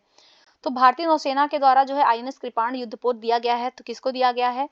तो ये दिया गया है वियतनाम को। सही जवाब जो है इसका बी हो जाएगा। नेक्स्ट देखते हैं 136 नंबर क्वेश्चन। निम्नलिखित में से किस तिथि को चंद्रयान 3 मिशन का सफल प्रक्षेपण किया गया? तो ये किया गया 14 जुलाई 2023 को। इसका सही जवाब जो है वो ए इसका सही जवाब हो जाएगा। नेक्स्ट हम लोग देखते हैं क्वेश्चन नंबर 137। जुलाई 2023 में निम्नलिखित में से किस राज्य के शासित प्रदेश में मानसिक स्वास्थ्य को समर्पित भारत का पहला चैटबॉट टेलीमानस जारी किया गया है? तो ये मानसिक स्वास्थ्य को समर्पित है और ये भारत का पहला चैटबॉट है जिसका नाम है टेलीमानस। तो ये किसको समर्पित किया गया है? तो ये दिया गया है जम्मू कश्मीर को। इसका सही जवाब जो है वो सी हो जाएगा, जम्मू कश्मीर को दिया गया है। और ये जो है संकटग्रस्त लोगों के साथ जो है तुरंत बातचीत करना शुरू कर देता है। नेक्स्ट हम देखते हैं क्वेश्चन नंबर 138। जुलाई 2023 में किस राज्य में मानव हाथी संघर्ष की समस्या के समाधान हेतु गज कोथा अभियान शुरू किया गया? तो जो गज कोथा अभियान प्रारंभ किया गया है वो असम राज्य में किया गया है। सही जवाब इसका जो है वो ए हो जाएगा। नेक्स्ट देखते हैं क्वेश्चन नंबर 139। जुलाई 2023 में जारी G20 श्रम एवं रोजगार मंत्रियों की बैठक का आयोजन कहाँ पे संपन्न हुआ है? तो जो G20 श्रम एवं रोजगार मंत्रियों की बैठक का आयोजन किया गया है वो किया गया है इंदौर में। सही जवाब जो है इसका ए हो जाएगा। श्रम एवं रोजगार मंत्रियों की बैठक का आयोजन है यहाँ पे किया गया है। नेक्स्ट देखते हैं 140 नंबर क्वेश्चन। जुलाई 2023 में इंडिया पोस्ट एवं किस देश के पोस्ट के मध्य अंतरराष्ट्रीय ट्रैक्ड पैकेट सेवा प्रारंभ किया गया है? तो जो अंतरराष्ट्रीय ट्रैक्ड पैकेट सेवा लॉन्च किया गया है वो भारत और कनाडा के बीच प्रारंभ किया गया है। इसका सही जवाब जो है वो सी हो जाएगा। Next question number 141। जुलाई 2023 में भारतीय आम महोत्सव आम रस का आयोजन किस देश में हुआ है? तो आम रस का आयोजन कहाँ पे किया गया है? तो ये रूस में किया गया है। सही जवाब इसका ए हो जाएगा। और ये उत्तर प्रदेश का जो कृषि एवं प्रसंस्करण खाद्य उत्पादक निर्यात प्राधिकरण है उसी के द्वारा इसका आयोजन किया गया है। नेक्स्ट देखते हैं 142 नंबर क्वेश्चन। जुलाई 2023 में किस देश की संसद द्वारा सर्वोच्च न्यायालय के न्यायिक समीक्षा पर अंकुश हेतु एक विधेयक पारित किया गया है? तो न्यायिक समीक्षा की अंकुश के लिए एक विधेयक पारित किया गया है और ये पारित किया है इजराइल ने। इसका सही जवाब जो है वो बी हो जाएगा। Next question number 143। जुलाई 2023 में निम्नलिखित में से किन्हें देश का नया राष्ट्रीय साइबर सुरक्षा समन्वयक नेशनल साइबर सिक्योरिटी कोऑर्डिनेटर नियुक्त किया गया है? तो नियुक्त किए गए हैं जनरल MU नायर। सही जवाब इसका जो है ए हो जाएगा। जनरल MU नायर ने किसका स्थान लिया? इन्होंने डॉक्टर राजेश पंत का स्थान ग्रहण किया है। नेक्स्ट देखते हैं 144 नंबर क्वेश्चन। नोमैंडिक एलिफेंट 2023 नामक संयुक्त सैन्य अभ्यास का आयोजन भारत एवं किस देश के मध्य जुलाई 2023 में किया गया है? जो नोमैंडिक एलिफेंट अभ्यास है ये भारत और मंगोलिया के बीच होता है। सही जवाब इसका जो है वो बी हो जाएगा।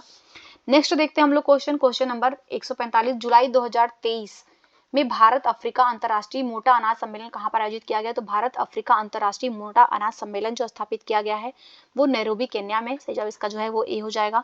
नेक्स्ट देखते हैं 146 नंबर क्वेश्चन। जुलाई 2023 में निम्नलिखित में से किस देश में ग्लोबल गिब्बन नेटवर्क की पहली बैठक का आयोजन किया गया है? तो ग्लोबल गिब्बन नेटवर्क की पहली बैठक का जो आयोजन किया गया है वो चीन में किया गया। इसका सही जवाब जो है वो बी हो जाएगा। Next question number 147। जुलाई 2023 में निम्नलिखित में से किस राज्य में PM किसान सम्मेलन का आयोजन किया गया है? तो जुलाई 1947 में PM किसान सम्मेलन का आयोजन कहाँ पे किया गया है? तो ये किया गया है राजस्थान में। सही जवाब इसका जो है वो सी हो जाएगा और ये राजस्थान के सीकर में किया गया है। नेक्स्ट देखते हैं हम लोग क्वेश्चन नंबर 148। जुलाई 2023 में नीति आयोग द्वारा जारी बहुआयामी गरीबी मूल्य सूचकांक के आधार पर किस राज्य में गरीबी में सर्वाधिक गिरावट दर्ज की गई है? तो कहाँ पे जो है गरीबी में सर्वाधिक गिरावट दर्ज हुई है? तो वो हुआ है बिहार में। सही जवाब जो है इसका बी हो जाएगा, बिहार में किया गया है। इसके बाद जो है वो मध्य प्रदेश में किया गया है, उसके बाद फिर जो है वो उत्तर प्रदेश में सर्वाधिक गिरावट दर्ज किया गया है। 149 नंबर क्वेश्चन है, जुलाई 2023 में केंद्र एवं राज्य की संयुक्त पहल के आधार पर उत्तर प्रदेश के 4 शहरों में सॉफ्टवेयर टेक्नोलॉजी पार्क स्थापित किए जाने की घोषणा किया गया है। इन शहरों में कौन शामिल नहीं है? तो उत्तर प्रदेश में देखिए क्या होगा कि 4 शहरों में सॉफ्टवेयर टेक्नोलॉजी पार्क स्थापित किए जाएंगे। और वो पार्क कहाँ कहाँ पे बनेगा? तो गोरखपुर में बनेगा, वाराणसी में बनेगा, आगरा में बनेगा और बरेली में बनेगा। आगरा और बरेली में बनेगा, परंतु कहाँ पे नहीं बनेगा? मेरठ में नहीं बनेगा, इसलिए सही जवाब जो है वो डी हो जाएगा। नेक्स्ट देखते हैं 150 नंबर क्वेश्चन, और ये लास्ट क्वेश्चन है इस टेस्ट का। तो जुलाई 2023 में निम्नलिखित में से कौन भारतीय नॉर्थ चैनल पार करने वाला सबसे कम उम्र के व्यक्ति बने हैं? तो नॉर्थ चैनल को पार करने वाले कौन से सबसे कम उम्र के भारतीय हैं जिन्होंने पार किया है? तो वो है अंशुमन झिंगरन। सही जो है इसका बी हो जाएगा। अंशुमन झिंगरन है जिन्होंने नॉर्थ चैनल को पार किया है, और ये सबसे कम उम्र के व्यक्ति हैं इसे पार करने वाले। और इसी के साथ हमारा जो है टेस्ट समाप्त होता है। मिलेंगे अपने नेक्स्ट टेस्ट के अंदर। दोस्तों, अगर आपको मेरी वीडियोस पसंद आ रही है, आपको हेल्पफुल लग रही है, तो प्लीज़ आप मेरे चैनल को सब्सक्राइब करिए, इसको ज़्यादा से ज़्यादा अपने फ्रेंड्स लोगों में शेयर करिए, लाइक करिए मेरे वीडियोज़ को। और देखने के लिए आप लोगों का बहुत बहुत धन्यवाद।